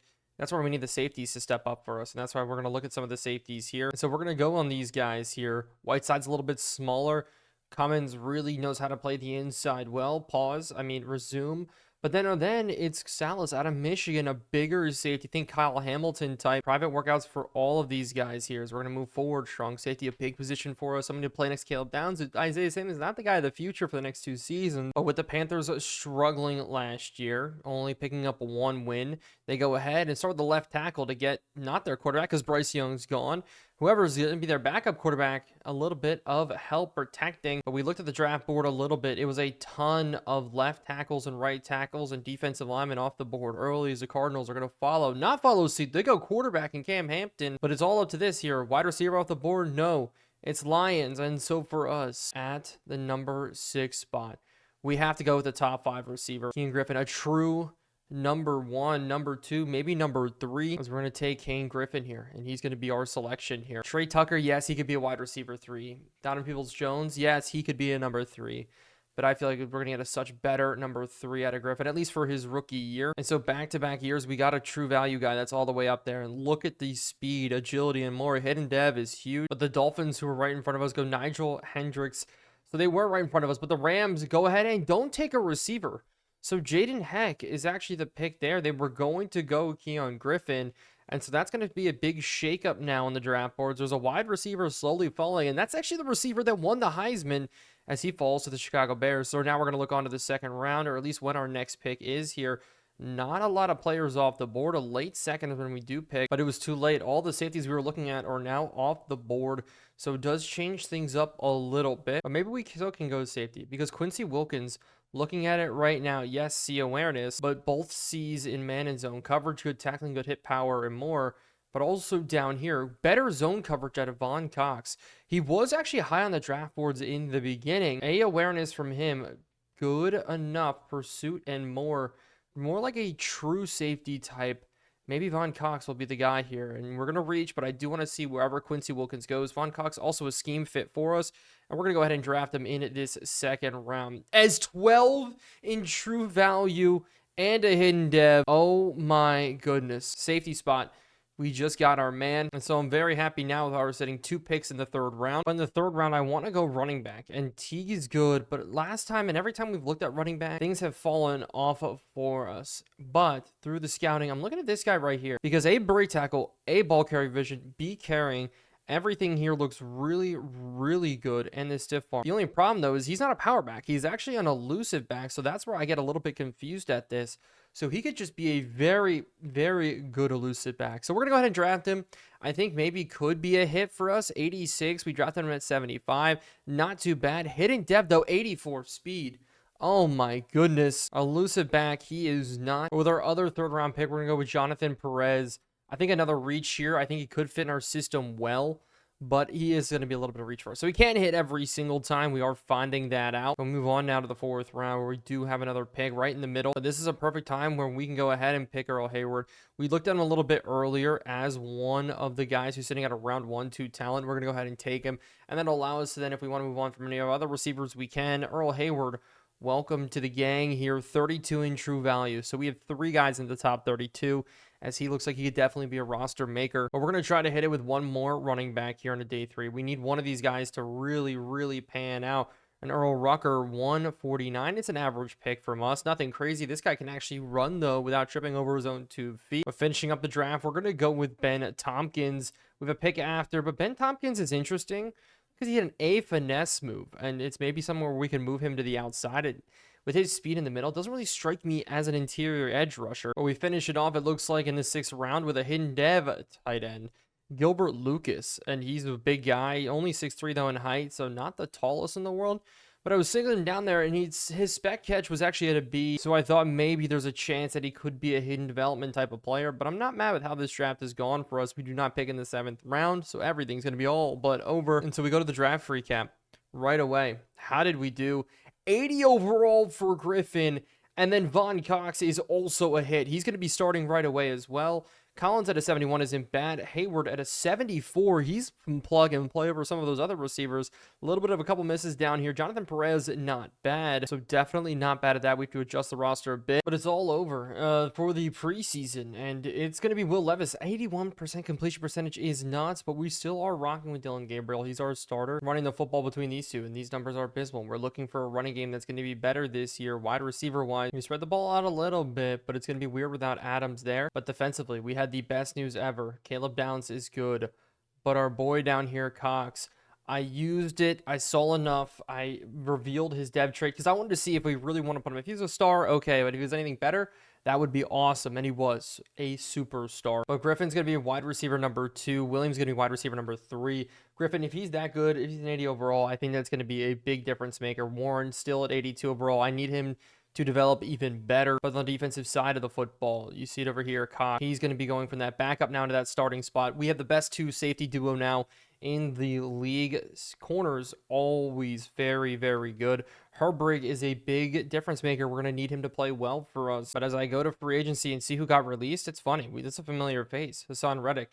And at this point, why not bring him back? Why not sign him back to the roster and bring him back? And Nick Herbrig lost his starting job just like that. Another guy we are going to sign is Kamari Ramsey out of USC, and that's going to allow us to move on from Malachi Moore. Signing him to the roster is going to be nice, and eventually we can sign him to a long-term deal if we really want to. But with year number 4 on the line, I'm just excited to see how this team can all do, especially with some of the new pickup. I talked about McCreary maybe coming in and being a safety, but with this whole setup, it's just never going to happen. But it's nice to keep Hassan Reddick back, especially because we traded away a massive draft pick for him. So must suck for them, but I don't see a single thing wrong with this team. Is this going to move on? We're going to get into the first sim, see how the first couple of games go for us. The season number 4 is officially here, but simming forward to start the year. And we're 4-0, or no, 3-1. Unfortunately, look at the Giants. The Giants are actually 4-0, but we are doing good, and we have a receiver breakout. That is cool to see. Hopefully, Griffith, our top draft pick, but we don't even know what he is quite yet. But no, it's Garrett Wilson trying to step up, and that would take him to a superstar X Factor. And no, it's actually has an X Factor development. That's it. And the amount of yards gained will determine the rewards. This is crazy. But in this year, we don't have to re-sign a lot of people. Ole Fashanu did re-sign with us, and we did offer to Quinn Williams. He just wants a little bit more money tied to the bonus, and he's just not ready to say yes right now. But looking at the stats so far, through 4 games, Gabriel balling out 277, while Mixon finally some much needed running on the ground. He's starting to put things together, receiving these two. On set to ball out. Earl Hayward, though, actually having more than Jamo Williams playing that slot role. A little bit interesting. But heading into the bye, we are 5-3. Not too bad, but we are at the trade deadline. But with Quinn Williams re-signed as well, we still have a ton of money that we can make moves on. As DJ Reed and Roger McCreary, we're both probably going to let walk. Both of them up there in age. We're going to extend a very long offer to Braylon Allen just to keep him around always as an RB number 2. Now from here, there's really nobody who was worth trading at all outside of Isaiah Simmons. So I do want to see if there's anything that we can get for him, but we're not going to make any trades. That's going to be the simplest thing. We haven't even jumped in any games yet this season. Is Dylan Gabriel,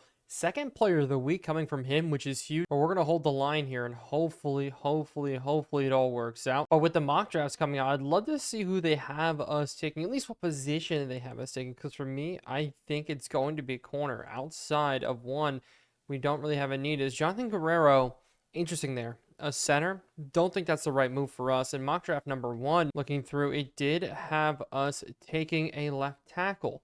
Another confusion move there. We are good across the board at offensive line, but we have 3 games in this season left. This is what the standings look like. The Bills ahead of us. Dolphins and Patriots.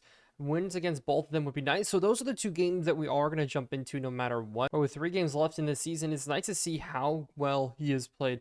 Gabriel, yes, the yards aren't quite there, as we'll finish just under 3,900 yards, as Garrett Wilson and Griffin both playing well. Williams finally coming alive, but running the ball, finally, we got it more together here. Collins only 2 carries, 40 from Braylon Allen. He's only got 150 yards, but it's really Joe Mixon. 4.6 yards per carry is huge. But also looking at this point, it's a superstar X factor for Kyle Griffin. Wow, we drafted not only good, but great. We drafted great throughout this entire process. But look at all the players that we have drafted. Jones, we traded for Steve Oliva, Warren, Griffin. And then the defensive side, the two safeties developed well between Downs and Cox. Lawson, and behind him we got Wade. Our defensive line has stayed strong in the way it is, but so many different rookies have come and played for us. But in 2027 we're here, hopefully trying to finish strong in 2 of these last 3. That would guarantee us a playoff spot, 11 wins on this season. But I'm excited to see how this roster is today. You know, the team that we've rebuilt, we'll get to play with them a little bit, but Gabriel has been that guy for us at quarterback, playing up to an 82 overall. Truly a 75, but still nice. 25 touchdowns, 14 interceptions. But I'm excited how this new playbook's going to work for us. We fired our coaches, if you do remember, and we've worked around with a lot of new people. As it's Griffin on the catch on the sideline to start it off, and he gets off to the races here. Having a guy like him is awesome. A second weapon, a third weapon. We saw it with Adams as we run this one to the outside. Joe Mixon, the old fella, getting forward, but he's still rushing well. Look at the stats from last week. 156 on the ground. But we're going to catch him here in a false start look, and we're going to take a shot here to the end zone nonetheless, and it's a touchdown. The same guy that we caught offsides, we caught there. Up and in, 7-0 already. But our defense is here. Overshown, Nakobe Dean in the middle. That's a good combination. 2 both NFC East guys. But at running back, is that Jalen Warren? I think it is. But no, it's actually Mekhi Bacon. So it's the young guy in at running back. Now Tajay Spears, a former New York Jet, here on the carry, as he's came over to us from that trade with the Titans. We just really have not seen or checked in about how Breece Hall is done. I think part of me is afraid to. But man in motion here, 2nd and 7. They're going to go pass underneath, sit behind. As it's going to be a sack. No, now it's going to be a sack. Quentin Williams. But now we're bringing blitz, trying to get pressure in. They throw it across, diving, knocked down. And that is Caleb Downs in coverage. That is the guy. And that safety grouping of Byard and Simmons as backups. But Cox and Downs starting has been a beautiful thing for our defense. As Allen on the return, the young fella at corner. But Tyler Warren, I wish he developed just a little bit more for us. It would have been very, very fun. As we're going to drop this one up and over the top. We are burning these Patriots corners. And that's the kind of explosiveness that we do need. Joe Mixon now on the run here. Pick up this block. We're going to hit this underneath. Try to get forward. But why not continue to run? As we get great blocking in from Griffin. And we're going to go ahead and get this first down. But the ball comes out. Joe Mixon goes down. Elijah Vera Tucker also injured, but we can't go to booth review. But now they go to booth review instead. And luckily enough, we're going to keep this football. Oh my goodness, could have been bad. But looking at the bottom of the screen, it's crazy to see the Bears 2-12. Caleb Williams just not the answer there, as it will be Griffin with another big catch. But we're going to try to pass it here again. Quick to the outside. We're going to go J-Mo. J-Mo's got to get this first down. But Collins in to run the football, the young guy, as it is going to be Braylon Allen leading the way. Collins getting the first down. It's 1st and 10. Sending across here. Underneath, we're going to throw it into Williams. Good catch. And so 1st and goal. Pressure coming on us right away. We got to get this ball out. Joe Mixon trucking forward. We get down to the 1, and somehow they said that was a touchdown. But 14-0 this is why our offense has been rolling. This is why things have been cooking. We got a better running back, and yes, an aging running back. So you may be surprised, but our offensive line has been just the staple of this team right now. We put a lot of work into it. Joe Mixon somehow got that touchdown. But as for we do all that talk, now it goes to booth review, and I think they're going to have to strip it from us. They do strip it from us. So now Collins in to run this one up the middle, and that hole is huge. Oh my goodness. Now we scored. Now we look on. We already talked about it enough. But we pick back up now in this second as they start off with a run. A 2-minute warning type of drive. This run's going to work out very well for them crossing midfield. But with them passing the ball, we have to be careful here. Tight end in. We're going to sit on top of that. Is they're going to go now crosser. We're on top of it. Instead, they go underneath. Out to Dean. Good hit. 2nd and 5. Man in motion. Sit on this one again here. Underneath. Whip route out to the outside. Instead, he steps out. Feast Jr. with the catch. We're now just going to be careful about this one underneath. We knock it out. 4th and 1. And so we do hold him to a field goal here. This one is going to be up and good. So maybe with 1 minute left, we can make something happen. As Hayward on the return to start it all off. I see the hole a little bit, but that quickly closes up. But with them going cover 2, maybe a post across the middle of hit. No, they flex out to a cover 3. We're going to nice and easy down instead to Mixon. Mixon gets forward and burn a first time out. But I want to send Griffin on a go here. 1-on-1 would be great. As we're going to hit this one up and over the top. Can we haul it in? No. Really thought that was going to hit, but they bring blitz here again across the middle. We're going to throw it in to our superstar here. Blocks. Now we need to get out of bounds, and I think we do. But 50 seconds left here. Sitting across. He's open again, and we're going to fire it in. Timeout. That lefty ball was a beautiful thing as we're going to look end zone shot here now, maybe.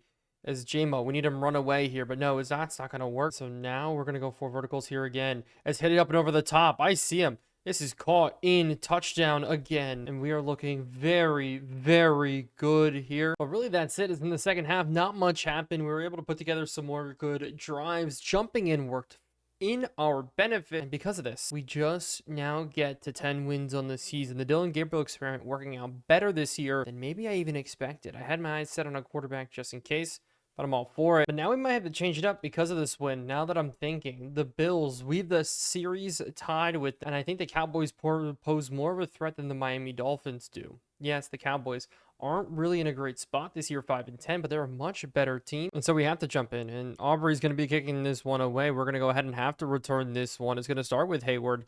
A good win today would make it so that playing the Bills, it'll put things maybe in our favor as long as we win against the Dolphins. That means Bills just have to lose once, and then a tiebreaker will ensue. And so we need to put together good drives, win this game, simple as that. Mixon running the ball well, breaking through a tackle, but we only get 3. But airing out the ball again is going to be huge. Just the running back wide open there. Joe Mixon getting us to 3rd and inches. Jason Pinnock in on the tackle, but a center coming up, blocking. This hole is going to be huge for Mixon to continue to get rolling. And so we'll keep leaning on Joe Mixon. If he keeps producing like this, as we're going to cut this one back a little bit. Luckily enough, Parsons fast enough. And now we're going to bring in Braylon Allen the lead away. We have no reason to pass this football at all. As we're just going to continue to get yards, but Parsons in at linebacker now. Wham concept here. Finally, we get shut down. So that means we're finally going to go to the air.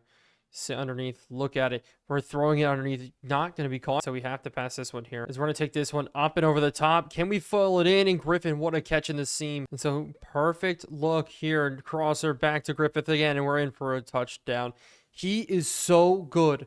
A rookie wide receiver putting up numbers like this is insane, but it's not Dak Prescott in at quarterback. It's somebody else. That's Connor Weigman in from Texas A&M. As Quinshon Junkins going to break a hole wide open. So this will be interesting as they go now pass underneath, sitting on it. They throw it out to the outside wheel route. Junkins catches it. A blitz coming out. We're going to continue to make things happen as they hit Quinshon out of the backfield. But we're bringing blitz. We're going to continue to put pressure on this time. I thought we were going to be able to swallow it up as they're going to continue to try to go after us here. Sitting, looking. Rolling out of the backfield, knows a deep shot. Caleb Downs up, caught, no, not intercepted. As we're going to continue now, try to do it underneath. We knocked that one out. 3rd and 10, as we're going to sit here in cover 2. Hopefully this all works. They just dump it off underneath. We have to get off it, tackle him short, as they're going to try to pitch it here on 4th and 2, but no, Kobe Dean. What a play. We're going to get this ball back. And so finally, we're making plays. I wanted to make plays earlier on that drive, but hey, we get it to work. But we're feasting. But then again, the Cowboys, they're using Micah Parsons in coverage here. We should be feasting against them here today. Good blocking from Garrett Wilson. But we're going to be looking end zone on this play action. Sitting up and over the top. We're going to throw it. Corner here is it's going to be touchdown to Garrett Wilson underneath of Trayvon Diggs. 14-0 now. We're looking good because Connor Weigman's actually out of the game, and we're getting sacks here on Phelps, who's the 3rd string quarterback. And so we are sitting very prettier than I could have ever imagined here, sitting underneath. They're going to go ahead and throw it. Cox trying to go for the hit stick, but it's 3rd and 13 as we're just going to drop everybody here. Try to be pretty about it. They're going to dump it off underneath.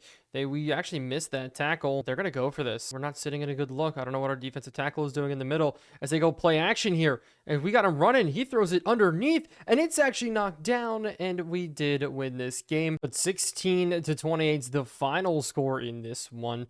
The playoffs are definitely going to be here. It all depends how this game works against the Miami Dolphins. And so can we do it? Well, first, let's take a look at the playoff picture. First, we're the 5th seed. So we've done good enough here so that I think no matter what, we do clinch a spot in the playoffs. Looking over, yes, we've clinched a spot at 11-5. 12-5 would be great. Simming now. The Buffalo Bills, fingers crossed that they lose and we win. But so does Buff. So we're the 5th seed. We're going to have to battle our way through. Pittsburgh Steelers up first. But first, they have a mock draft. Another one. Who does it have us taking this time around? One of the corners we're looking at, Caleb Turner, a first-round talent. Not that great there. Rasheem Cox is a round 1 talent as well. Looking at it, we're projected to take A.J. Smith. Not too bad. Rashawn Gary, though, he's a first-round talent, and I really like him. But I also quickly wanted to check the stats. And 16 interceptions is a lot, but 34 touchdowns still. Very nice. Joe Mixon over 1,000 yards is huge. Kean Griffin over 1,000 yards is huge. Garrett Wilson did not get over 1,000, but Warren, a really good season from him. We don't have a 10-sack guy. Still something that we're struggling with. We're struggling to get to the quarterback. Still struggling to also force turnovers here. But even with forced fumbles, we only had 1 of those on the year. It's just our defense hasn't been that good. Looking at it, some of the guys who didn't play a lot for us, Byard, Marcus Allen, Anderson, Mozzie Smith. Thought he would play a little bit more as the third D tackle, but the playoffs are on the line here as we do travel into Heinz Stadium, so that's going to make things so much worse. But we're going to look at the sim here, starting out with the football. This is an interception for Deshaun Elliott to start the game. As we make the stop on 4th down, what could have been terrible turns into then a 98-yard drive, and we are now up 10-0 here against Pittsburgh. Now they bring it back, get it back right away, score again. It's two massive turnovers as we get a safety out of the deal. What is this game right now as we're going in to the 4th quarter, as it's a Kean Griffin touchdown. It's a 2-point game. All we need is a stop. That looks like it's not going to happen here as the Steelers driving 1st and goal. They punch in a touchdown here. We need to go on a touchdown run of our own, but no, Pittsburgh running away with it here late. And unfortunately, we're now going to have to go to year number 5 because the Pittsburgh Steelers walk away with a win here. What was that turnovers? What were the turnovers here that cost us? That was crazy, but it was Sam Darnold leading the way. 55% completion percentage and 3 interceptions from Dylan Gabriel running the ball. Just nothing going on here. But Garrett Wilson disappeared in this game. Don't need you shrinking down at this moment. We need you stepping up. 1 sack for Quinnen Williams. But if we do want to feel good, Griffin, 2nd in offensive player of the year. So that's a good thing there. No defensive player of the year on the rookies side. So at least our draft class worked out. Quarterback Dylan Gabriel 9th. Joe Mixon, number 2 for running backs, which is very, very big. Unfortunately, none of our receivers are here, but Elijah Vera Tucker for offensive linemen. But this is the craziest thing I've ever seen, and maybe we should have got him because Anthony Richardson led the Carolina Panthers to the Super Bowl against Sam Darnold. So at least we did lose to the team that ended up getting to the Super Bowl. Makes you feel just a little bit better. But Kevin Byard does retire. A ton of big retirees this year. Larry Tunsil, Diggs, Evans, and more. Looking through Ronnie Staylor and Moton. But the draft class, or the mock drafts at the start, have released. And because we didn't make it deep, maybe we'll get a better pick. We're going to be picking now at 22. And there's 2 corners that we could definitely go after. And I like both of these 2, but I really think this guy is the best. If we want to replace a corner, Caleb Turner could be the man. But if we have to fall back, get a different one, that would be fun. But season number 5 now, after everything, is officially here. But to start, it will be negotiating for our players, bringing everybody back. And Emory Jones, we're not accepting his 5th year. We are going to just negotiate a long-term deal now. These 2, as much as I like them, we're going to let both of them walk. I think we could find better corners, and I think we can draft better corners. But to start, we have to look at our numbers here. Is there any way that we can cut that would save a lot of money? And the answer to that is no. Nakobe Dean, maybe. But an 80 overall linebacker is not going to hurt us in any sense of the imagination. In fact, he's a guy maybe we could re-sign for another year. Actually, maybe Adam Troutman, but there's really no need here across the board. But with our offensive line being set, everything being set, people want to come play for us, and I think we're going to go ahead here and throw massive money at this man right here. Pairing up him with Jermaine Johnson would be one of the craziest opportunities, as it's going to be the Patriots competing for him, and so we're going to have to throw any money at him as possible. But hopefully this will work out here, as we're going to be competing with the Jets on this deal. But Jack Campbell also in there is crazy. And so this is all we're doing. 2 superstar X factors. We've had a problem getting to the quarterback, Aiden Hutchinson. He comes with us, maybe, and it looks like he did. Aiden Hutchinson is now a New York Jet. Paired up, our defense just got a whole lot more interesting, but we got a whole lot, not a lot of money to play with. But a lot of the season is going to depend on this NFL draft now. We needed to really put things in place with Hutchinson signing with us. Travarius Ward went to the Super Bowl champions there. But a lot more moves here as we do lose Roger McCreary. He is going to the Raiders along with DJ Reed. So both of the Jets now over with the Raiders. But we did target these guys here. That's it. That's all we can target or afford to target. And hopefully we get one. We got Kalen Carson. So that's a corner to build up a little bit of depth for us. And now we got Blake Brendel. So we got at least some offensive lineman depth to help us out. But it's really just these 2 now. And Jalen Wright, we need another running back to come in because Joe Mixon's gone. Jalen Wright with the speed, Braylon Allen with the power, back and forth. We're going to try that experiment one more time. But we're looking at the mock draft. Juwan Street now going number 1. That is crazy. Juwan Street going number 1 to the Indianapolis Colts. Not what is expected. Caleb Turner going to the Dolphins. So we're looking at some of these corners here. Rasheem Cox going to the Broncos. Could be dangerous for us. Could affect us because I think it really goes 1, 2, and 3. And I don't want to be stuck with number 3. But with our goal to build this team to an 88 overall, I feel like we're almost there. Like we are almost to that point where this team's all set to win a Super Bowl. But, free agency, We have a little bit of cap still to work with, not too much. You see who we targeted here. It's just going to be these two, and it looks like right side with us. We may only be carrying a couple of guys in our free agency class. I've never had a free agency class this small ever, but we are so broke. We are all in. Or we sell house. If we don't win it this year, maybe we'll do another year. But private workouts, and this one's going to be tough. But we're going to look at the defensive tackle spot because we brought in Hutchinson and we have Jermaine Johnson in there. Our linebacking core is strong. Our corners room, that's where we're probably going to fix up in the draft. Our safeties are good. Our receivers, offensive line, we are good all over the place. Maybe that second D tackle spot. I like Fitzsimmons there. But with the Colts going good, bad, good, getting rid of Anthony Richardson wins the Super Bowl. Justin Fields, the quarterback. Justin Fields leaves in free agency. The Colts finally maybe get their quarterback in Juan Street. But the Rams have been battling with quarterback issues back and forth. But they go Derek Bennett, the outside linebacker. But the Bears haven't been able to do anything all season long, all rebuild long. But the Dolphins are up, and they do go corner. Caleb Turner, I wanted to see if he's off the board. But now we're going to sim ahead to ours. I think at least one of those corners is still going to be there. But no, Rashawn Gary and Rasheem Cox both taken off the board, and so we got screwed over. We got screwed over a little bit here, probably more than what I wanted to. But Terrence Fitzsimmons is a round one talent. Oh, this makes things very interesting, but it doesn't look like any of these corners are going to be good. Maybe Jose Mitchell, but he's a second, third round kind of guy. So we're actually going to trade back with the Lions because I think if we sit on Fitzsimmons, I'm sorry, if we can kind of let it rest up a little bit, that'll help out our draft spots. So with the Chargers having our spot now moving forward, they go with Darren Cox. So we'll see if Darren Cox was a bust or not. But if you look, we have some really good running backs in this draft here. A round 1-2 guy with Amos and Justin Newkirk here. But Terrence Fitzsimmons, welcome to our roster. We have to take him. It's as simple as this. 18 in true value, drafted him at 29, and he's a hidden dev. Wow, 94 strength. But we move forward very quickly, picking late in the second round. But the corner class is horrible, and I really do not think Lloyd is good at all. I don't think he can play good. His play recognition is horrible. There's bad signs across the board for him.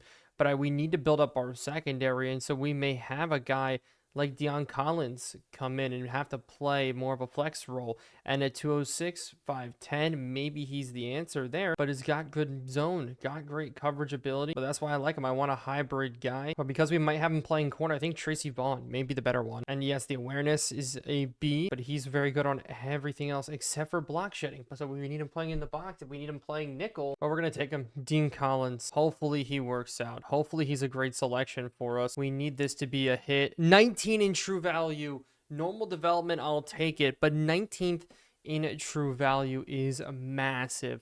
A hit and a half. He definitely will be a slot type of guy for us, but Justin Horn got taken at middle linebacker for the Bills, so that ruins a little bit my plans there. But in all positions, it's just safeties galore here. So many safeties. But we're taking Dorian Blanton at running. Maybe he could be a crazy hit for us. A hidden dev, 91 speed.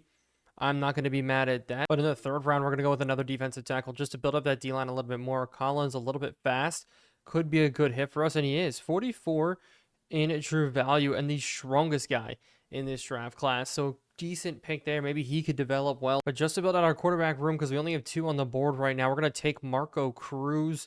Marco Cruz, a little bit of a bust, it does look like. But then again, the quarterbacks are always pretty poor, but I did like his stats. B's and A's across the board. But now corner just to fill things out a little bit more. Good pick. They say bad, but a hidden development, I'll take it in Mark Booth. But we're going to mix things up a little bit here. I do go ahead and take a fullback. Braylon Allen, power back. And I want a fullback in leading the way. The running back room is going to be interesting this year. We don't really have much set in stone, as 15th in true value is crazy. That's hilarious. I don't know how fast he is. We'll go ahead and see his speed. Maybe, heck, we'll make him a running back at this point. But with no picks in the 7th round, it's over.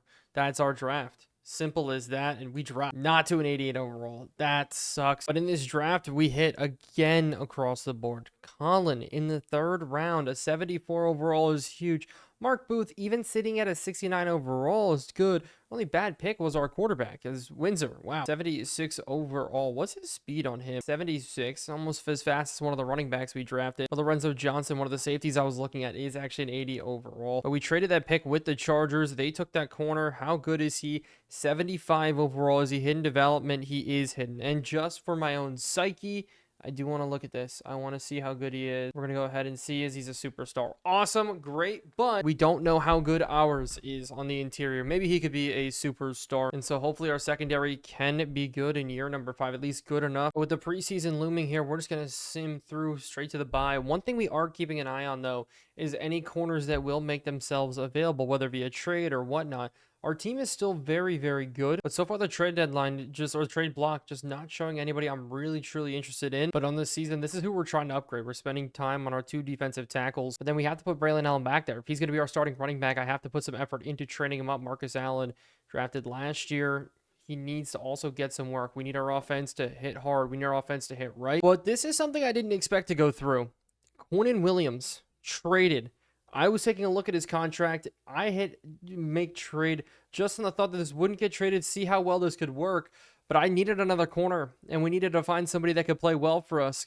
Also, Brandon Fiske in year number 4, big re-sign on his contract. So it all worked out. The money was good, and we have an 85 overall corner, and we have a left end. I wanted to build something even more out of this. Maybe I could have got more picks, but that's crazy. But some cap is also freed up for us. Like, we can go out right now, bring in Chris Jones, bring in Christian McCaffrey, as we are going to do it. At this point, Christian McCaffrey, he's still better than Braylon Allen at the running back spot. Chris Jones, it's not worth bringing him in because of Fitzsimmons on the inside. But a guy like Tyrone Tracy sitting there at the running back spot. But Luke McCaffrey, Kadarius Toney, so many big names over here. Mitchell Evans at tight end, but that means cuts are going to be here. And before we do anything, we might have to move some guys in different positions. But Marco Cruz, I'm going to send you to the practice squad because we're going to need to build up this roster the right way. Dylan Gabriel's all going to depend on him for the running back spot. Christian McCaffrey, they want me to cut him. I'm going to keep him. And instead, we're going to go ahead and cut Jalen Wright because I think if we do a third down back and a power back, that is how it's going to work. Dorian Blanton's going to be behind him. Tyrion Stewart's and Eric Rucker,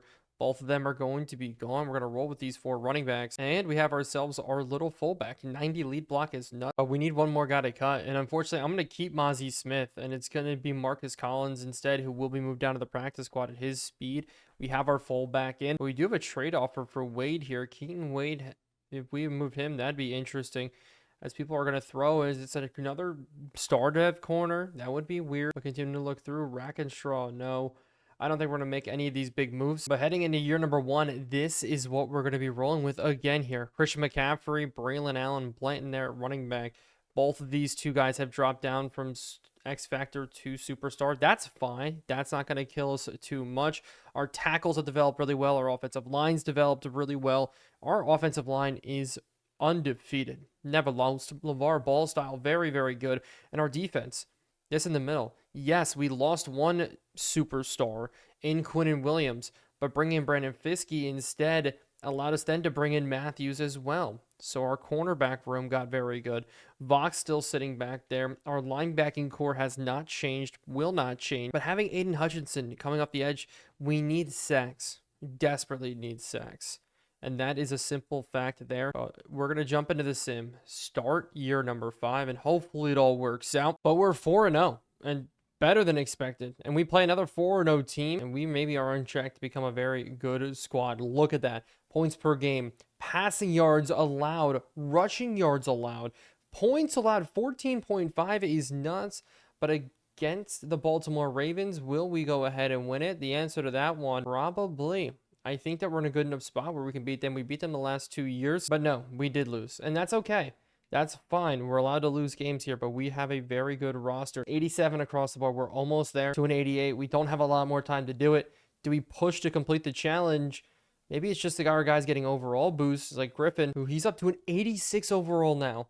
That is huge. Look at this upgrade slot. But this season, we do not have a lot of ability to re-sign any of these guys. And Tyler Warren, we had to let him walk. Emory Jones, Jacoby Dean. We kind of built this team up this way where it's going to be tough, where we're going to need to make some guys go away if we do want to re-sign anybody here. And so it's really this or bust. But the Browns are 0-6. Hopefully we can get a win here. Upgrades again across the board. But a loss here to the 0-6 Browns would be derailing to the season. I really think it would. Dylan Gabriel's done a decent job this year, and we do lose. This is where it gets a little worrisome. 4-2 now. Steelers up next, but I don't want to jump into a game yet. I don't think we can really use this opportunity. We do win against the Steelers, with a DB breakout. And so Kalen Carson, a breakout opportunity for him at the slot corner, but it's week number 9. Maybe we can make a trade for a corner.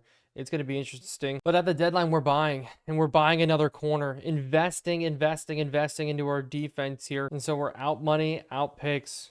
We need it all work out. Cutting one player definitely will be in our corner room. Mark Booth, I do not want to see you go. So instead, it's going to be Marcus Allen. And so in the first game with all of this, how will it work? The Denver Broncos are a tough team. Bo Nix reviving his career, which is funny, and we do win 15-14. Our defense continues to play well. The best defense in the league by a mile. Offensively, we're actually struggling, and we're definitely not going to get the DB breakout, and that's just because Damani Jackson's in. But with the Dolphins up at 2-7, they're a good team. I don't think I want to play them, but this is where the standings are right now. 3-6, 2-7. We are both 6-3. We're coming off a loss, but in the following week, we're jumping in. Drake May, the quarterback, still for the Patriots, and still they haven't made it past us, and they haven't made it past Buffalo as a team. But 18 touchdowns, 5 interceptions for him through 10 games. But we're bringing pressure here today. Fiske in the middle, and we get off, and I'm so excited that he's here. But it really begs the question,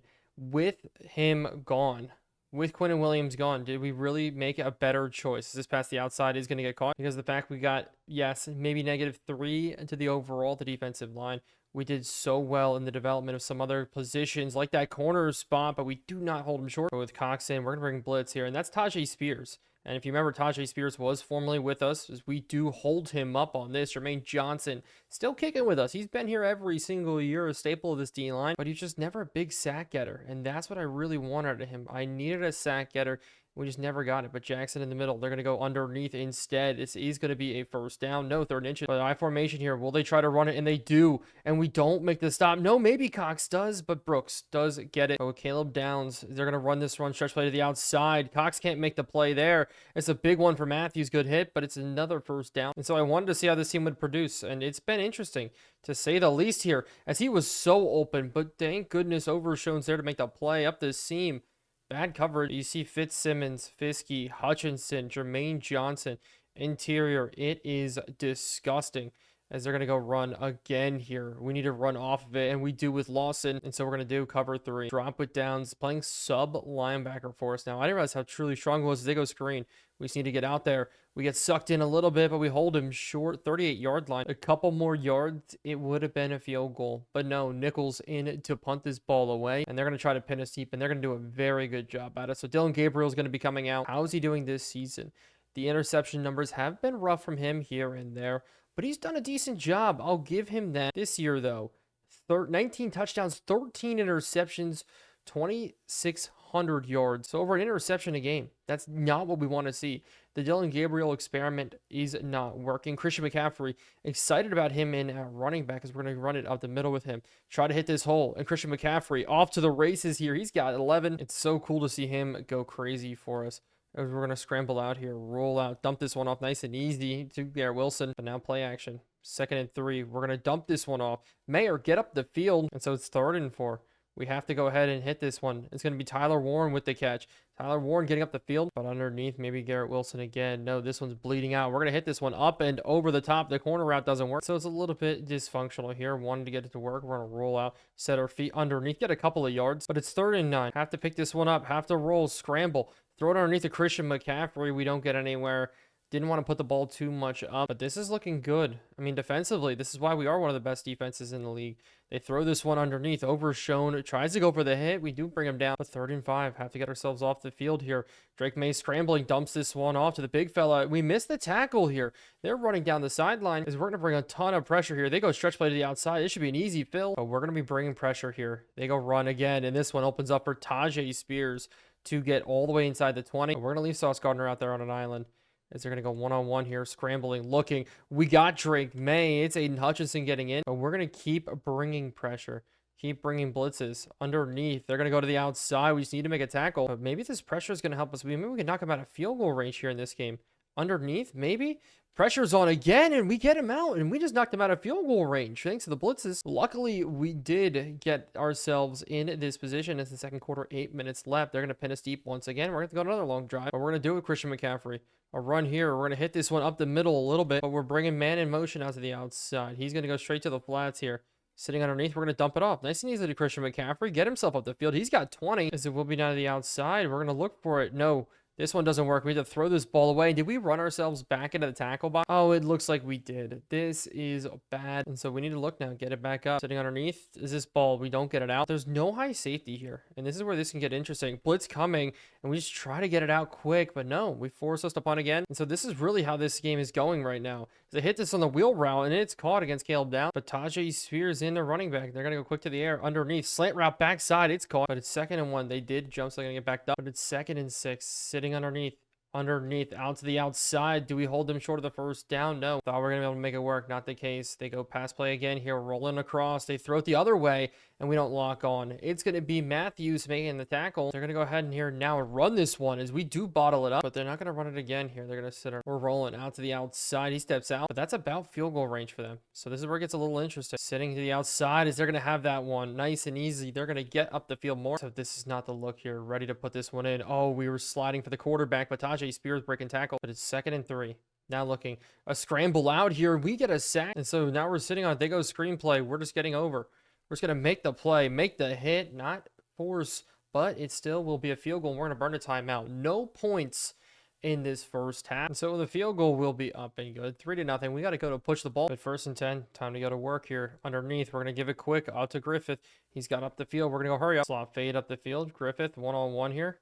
That would be nice, but we don't get the ball out. But it's going to be 3rd and 1. We have to get this out. It's going to be out to Warren. Warren's going to turn up the field, tackled out of bounds. Because now we're going to get a blitz. We're going to throw this one up 1-on-1, and we don't win it. As Christian McCaffrey, screenplay instead. Maybe we can get this one out to him.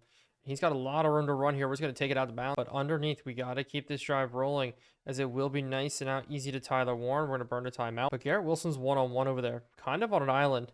Maybe we can go ahead and burn it, but no, pressure off the edge is too quick. That does make it 2nd and 10, and we have to worry about this here.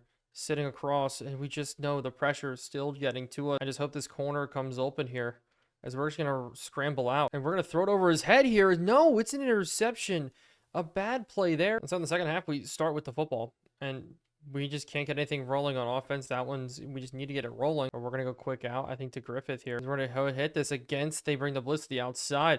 Griffith's getting up the field. McCaffrey in to run it for the first down. Up the middle. He's going to get it and a little bit more as he breaks tackles and runs backwards. Oh my goodness. Oh my gosh. He got Tua Tagovailoa in the noggin there. Don't run backwards. If we don't pick this up, I'm going to lose my mind. But we're going to keep trying to pass this football here. Nice and easy out of the backfield. We give it to McCaffrey. McCaffrey, that's the first down marker. Let's not run backwards again. But we're going to go ahead now and try to run this again. Great blocking from Avila, as we're going to break one tackle. McCaffrey getting hit, as it will be a pass across the middle. Nice and easily. Griffith could catch again, but with nobody on top of Griffith here. If they shift around to a different coverage, look, this is going to be interesting, as we're going to throw this one up and over, as it is just barely knocked out. But it's 3rd and 3. As we're going to go out quick to McCaffrey. He's got the first down. That will work. But now Braylon Allen's in. A man in motion from J-Mo Williams. We're going to be sitting, rolling, looking, and we're just going to throw it out of bounds. But McCaffrey on the run here. Maybe he can pick something up. Here's up the middle. Good hit forward. Just break through a tackle. But it's spot concepts here. Nice and easy. We're rolling. Have to throw this underneath. J-Mo holding on as we break too many tackles, and it becomes a 4th and 3. Oh, I love this here. What's the point of this here? And if we don't pick this up, I'm going to lose my mind.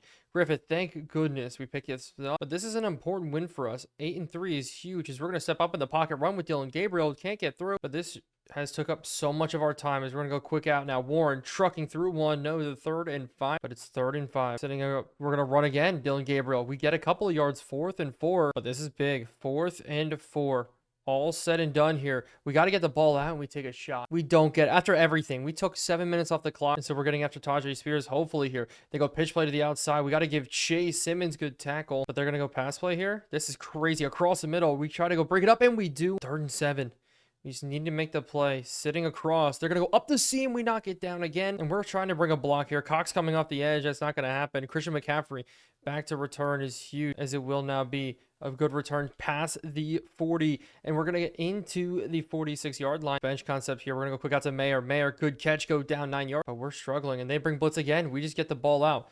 That's how we win this game here. We just get the ball out. But they keep bringing pressure on us, just like we were bringing pressure on them. We're just going to get this ball out. Quick crosser. Wilson up the field. Good spin move, and finally we're in. No, we're down at the 1, but it's a 1-yard line. McCaffrey trying to punch it in. We don't. Oh, don't get me started on this again. But second and goal. We're going to scramble out. We're going to make this work here. Throw it across our body in Williams. Oh my goodness. The only problem is, though, they scored. And so we have to go to work here. But a touchdown here would give us a very good lead. Harrison, we're starting at the 25. But Braylon Allen's in to run this football here to start. We're going to meet him in the hole one-on-one. Big fella falling forward. But to the pass, hitting across. We're looking. We're going to dump this one off to Allen again here. Trucking forward. He's got himself a first down. But we're going to keep it rolling here. Another run play. Braylon Allen. We got 10 yards and more. He stays up. Bench concept. We're going to go quick outs here. And we're going to dump this one off to Braylon Allen, who's just going to get a couple of yards. But I'll keep running the same play if we have to. Underneath. He's got yards. They're letting the running backs go. The running backs have like 10 catches today combined. But Braylon Allen up the middle again here, trying to hit the hole. Christian McCaffrey's out for the remainder of this game, so we need to make sure to try to put this in. So we're going to hit this one up the seam. I see it here. Finally, we have him burned a little bit out now inside the 10, but it's the stick concept. Sitting on it. Underneath, Warren, please get forward. He's got himself a touchdown. We have ourselves a lead. This is where we have to go for 2. And I think Griffin's going to be open here enough. Because we're going to sit underneath. No way. We're rolling. Throwing it. Corner. Oh, what's that throw? Oh, no. This could be bad. And so we're bringing blitz. We're bringing pressure. We're going to stack the box here. They're going to go ahead. We blitz right into it perfectly. We make them bounce. A great tackle on the outside. But here we're dropping. Man in motion. We're going cover 2. So it will be screenplay out to the outside. We've got to be able to turn him back in enough. Wow, what a big hit from Fitzsimmons, the rookie there. But it's 3rd and 10. And getting off the field here would be huge. Drake May's going to scramble. He's going to step up, and he's got himself the first down. As it now will be a pass play underneath, as it will be just thrown out. But here we're going cover 3. Allen's in the middle is interesting. As we're going to sit at the outside, and that's an interception. Oh, my goodness. Carson to seal the game here. Oh, wow. Haley Carson. And we didn't trust him. We brought in Matthews off the Quinn Williams trade, and it worked. Kalen Carson. But we still need to make a stop here. 2:40 left on the clock, and they're going to pass this one across the middle. Nice and easy. Try to go for the big shot. That doesn't work. We're going to roam here in the middle, but we're bringing blitz. We're going to let it try to get to him here. Any sort of big crossers. And instead, they're going to go the other way. And if we break that tackle, that could have been dangerous. But now it's going to be easy cover 3. Nothing special here, as we're going to look for any sort of in-breakers, as they do hit that in-breaker very quick, as it will now be another one underneath. So they're definitely going to throw it over here. We go ahead and tackle it, as it's just going to be one play after another, sitting on it, rolling. They're going to throw it out to the outside. It's caught. We rally, but we have all of our timeouts still to work with. Underneath, sitting, breaking, throwing behind us. They will throw behind us. We just weren't fast enough to pick it up, and they're running away from it all of a sudden. Down the sideline, they're at the 15. Surprising there. That was not expected. As they're going to hit another big crosser. We have to make the tackle. The ball comes out, but it will go to review anyway, so it may back them up. We're going to sit on it. Man coverage, rolling. We have to go give the chase. That's a huge sack. Oh my goodness. This is interesting. It's now 3rd and a long way to go, and that's a huge sack from Jermaine Johnson. And so this is going to be game here. We're going to now just drop to the end zone. They throw it underneath. What a hit there. We knock them down, and we walk away with a win. Huge, 12-20. Our defense is roll. And I didn't expect that game to last. I wanted to hop in, hopefully win, hopefully take a look at the team, but the team is good, but bad, but good. But we're 3-1 after that Patriots game. And the Bills are up. And the Bills have one of the best defenses, but we are the number 1 defense. Both of us, though, sitting at 10-4. We have to get past the Bills if we want any chance. And I don't think we've even jumped into a Bills game, but we're going to in year number 5. But we're doing it in the Bills Stadium. Earlier this season, we were able to take them down. We split season series 1-on-1. Can't do it today. But Josh Allen, he's been on a tear, leading the NFL in passing yards. Being the most dominant guy in the NFL is no joke, as they throw this one quick to the outside. Matthews lets up the catch, but Simmons back there. We have a lot of guys in weird positions, but Simmons always will be that safety for us. It's out to the outside. Cox can't hold him down. We do still hold him short of the first down. We're bringing blitz on 3rd and 1. Up the middle. We need to swallow it up, and we do. Fitzsimmons in the middle. But Christian McCaffrey ready to return this. A good stop to start this game is huge. It's a good job, but it's 1st and 10. We're going to the air. That's a bad route. Really bad route. And definitely is. We're going to take off with Dylan Gabriel out of bounds, but passing again here underneath. We're going to dump this one off to McCaffrey, and he catches it. But so far, looking good. We're going to throw this one to the outside. McCaffrey dropping it. But we're going to continue to look. Underneath again, we have to dump this one off to McCaffrey. Have to get a couple of yards, but it's 3rd and 2. This one's going to be interesting, as we're going to dump this one off to McCaffrey. You have to make the play again. Squeak through that tackle. It's a stiff arm, but I would love to maybe test a deep shot here. We're going to try this one-on-one. J-Mo Williams can't hold it in, but Warren on a drag as they bring blitz. This could open up for us very nicely. Nice and easy. Warren's just slow off the jump, but one-on-one here with the blitz coming quick. We're just going to get it out real nicely. Good catch, but we're going to try a Corner shot of the end zone here. Garrett Wilson one-on-one with Griffith in the slot. Nobody's above him. As we're going to look quick here. As we do hit it quick. Really good read, but it will be a run. Up the middle, diving, touchdown. We did a good job on this one, getting ourselves all the way down the field. A win here could lock up maybe the #1 seed in the playoffs. But I've been watching this now. I wanted to see how it all roll out. 35 almost at halftime, and I don't think we need to jump back in. Maybe we will, though. So after the first drive, we don't really have to touch much. J-Mo Williams, I know, had 2 massive 50-plus yard touchdown catches, but the season is all over. And to make it the worst feeling on planet Earth, we got the 3rd seed. The Buffalo Bills didn't even make the playoffs. To make in, you would be 11-6, and the Bills dropped 3 straight to end it. But this is what the playoff bracket does look like. We have the Chiefs up first, and that's the worst one imaginable to play first. But for the final stats on the year, Dillon Gabriel, 36 touchdowns, 17 interceptions. He throws a ton of picks, but rushing the ball. McCaffrey fell off at the end of the year, but then again, Braylon Allen did pretty decent. Griffith over 1,000 yards, Jameson Williams, and then Garrett Wilson, 3rd. So a little weird on that number. At tight end, Tyler Warren couldn't hack it. Couldn't get up to 1,000 yards. Thought he was going to be the man, but this is what we've been hoping for, and it worked out. Aiden Hutchinson, Brandon Fiske, both these two. We needed sack getters, and man, did we get them. Interception numbers, we got some guys there doing well, but it really just was about the sack getters for me. Even Fitzsimmons, the rookie, getting 8 sacks in the interior is huge. But on offensive yards, we were the 11th best, but we were the 2nd best defense. We held almost dead last in rushing, 2nd last in passing. Good job. Very, very good job. But one of the things I do love is we're actually up to an 88 overall. So we did our goal, get the team up to an 88 overall. As I do go forward accidentally in this week, we're not going to jump into the Chiefs week. Apparently, hopefully, fingers crossed, that would be a bad ending if we did lose. But now we the Baltimore Ravens, and we've already beat them before.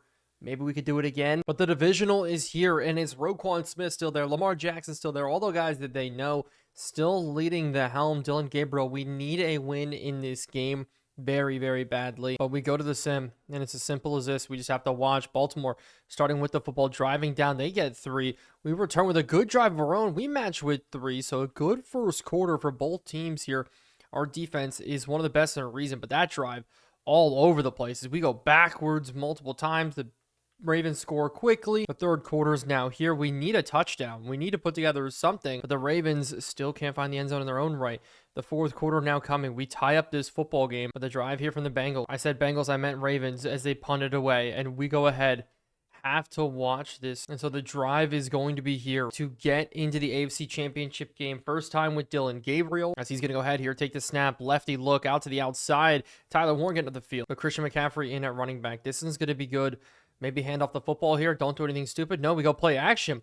We dump this one across the middle, and that's a pick. That's the exact opposite of what we wanted to do here. Oh, no. They're going to have a chance to return this one all the way down the field. And so now the Ravens are going to have the football here. Lamar Jackson is Fitzsimmons. What a shot. But it's going to be 2nd and 12. They call man coverage, looks like, across the board. Too high safety look. Caleb Downs following Keaton Mitchell. No, that's not Keaton Mitchell out there, running back. But this slant route is going to be caught. But under center, stack the box. I'd bring a blitz here. As they jump, that's huge. And so this is going to be a big one here. We're watching it. They go run. They go run play on 3rd and 8. And that's Tajay Spears in at running back. What? And so the Ravens are going to go ahead here and take a field goal. Justin Tucker will get it in. And so now we have to watch it a little bit more. I want to see how this all goes for us. J-Mo Williams on the return here, getting up the middle, looking for a hole, not going to find it. But by the way, I didn't realize that's not Tajay Spears, that's Terrence Spears. Different running back, still same last name. I was just like, there's no shot at this point. But Dillon Gabriel across the middle is going to hit this one in for a good game, but a touchdown basically wins the game at this point, already at the 37-yard line. They're going to continue to pass this, though, across the middle again. J-Mo Williams, but it's 1st and 10 now. Man in motion coming across. Gabriel, if we win this game, I think we go to the Super Bowl. I think it's going to be simple as that as we go down. But the Chiefs are one of the toughest teams. The Ravens were the other tough team. Jaguars are good, but I think very, very beatable. Across the middle, this strike is huge. Oh my goodness. What a catch from Jameson Williams there, sitting in the slot. He's playing in the slot very, very well for us. We just can't let out a sack. What a block there. We have all day. Throw the football. If you take a sack here, Dillon Gabriel, I'm going to lose my mind. Dillon Gabriel looking, scrambling, finally firing, and he throws a pick. Oh my goodness. After all of that here, and this one looking to get returned all the way We're trying to make a tackle. He's at the 20, at the 10, tackled down at the 1-yard line. Are you kidding me? So maybe we failed. I'll be honest, maybe we failed. Like, what is that ball going to? But this rebuild, we need to see what happens here. We could maybe make a stop. That would be insane if we could make a stop at the 1-yard line. A stand, all of our timeouts, and then we have to turn around and get it, but we get pushed hard, but we feel well. I think we did all we can do. I think we've done all we can do, building up this team so very well, as they're going to go run play here again, up the middle. We get another good stop on Terrence Spears, 3rd and goal, but they have to run it, right? This has to be another run play. It's going to be Fitzsimmons and Fiske in the middle, man in motion, inside zone split. It looks like maybe no, they are going to go inside zone split. No, they go pass, and Lamar Jackson gets sacked. We still have a shot, and it's an injury to the Ravens, so they burn the timeout there, and so they are going to set up for a field goal. We're still in this game, as this kick will be up and good. 1:04 left, a goal line stand, and so this is it here. 1:04 left. Did we choke away the game? We will see. A return here. It's going to be from the big fella. It makes a man miss, but he's going to go down eventually. That is Hayward, but we need to win this game here. Passing quick underneath, just drop that ball because the clock's going to run. But 48 seconds left now. We're going to snap, maybe deep shot, get this ball out. Just don't take a sack across the middle. This is a big strike to Jamo Williams. Burn a timeout on this one. Good call. And still 40 seconds left. We're sitting in a decent spot. A great catch across the middle. Maybe a deep shot here. No, it's going to be another crosser. Get out of bounds. You have to get out of bounds. Instead, it's a broken tackle falling forward. And so they go hurry up. 24 seconds left. We're looking end zone. Gabriel, can he keep it alive here? He's going to throw it out of bounds, but we need to go end zone here. Maybe one play, run up spike, and then go to the next play. They bring a little bit of pressure here. We go end zone, shot out of bounds, but trips to the outside. We're still in this game here. Man in motion as this one's going to be snapped. Gabriel again looking, pressure on, out on the edge. He throws it out of bounds very, very quickly. 10 seconds left. And now it has to be an end zone shot at this point, right? Unless you can go quick ball out of bounds. And so Tyler Warren, Jamo, Garrett Wilson, and the whole gang here, all the receivers looking end zone shot, and it's intercepted. Are you kidding me? This is where the rebuild ends. Another pick here from Kyle Hamilton. But that's going to end at 5 years. In the future, Dylan Gabriel experiment maybe worked, maybe didn't work. 3 interceptions here that we saw. We completed all of our missions. Well, all of them that we could get to. AFC Championship games, didn't get 2 of them. Super Bowl didn't quite get that one. But thank you so much for watching. Hope you enjoyed a different style of video. And as always, I will see you in the next one.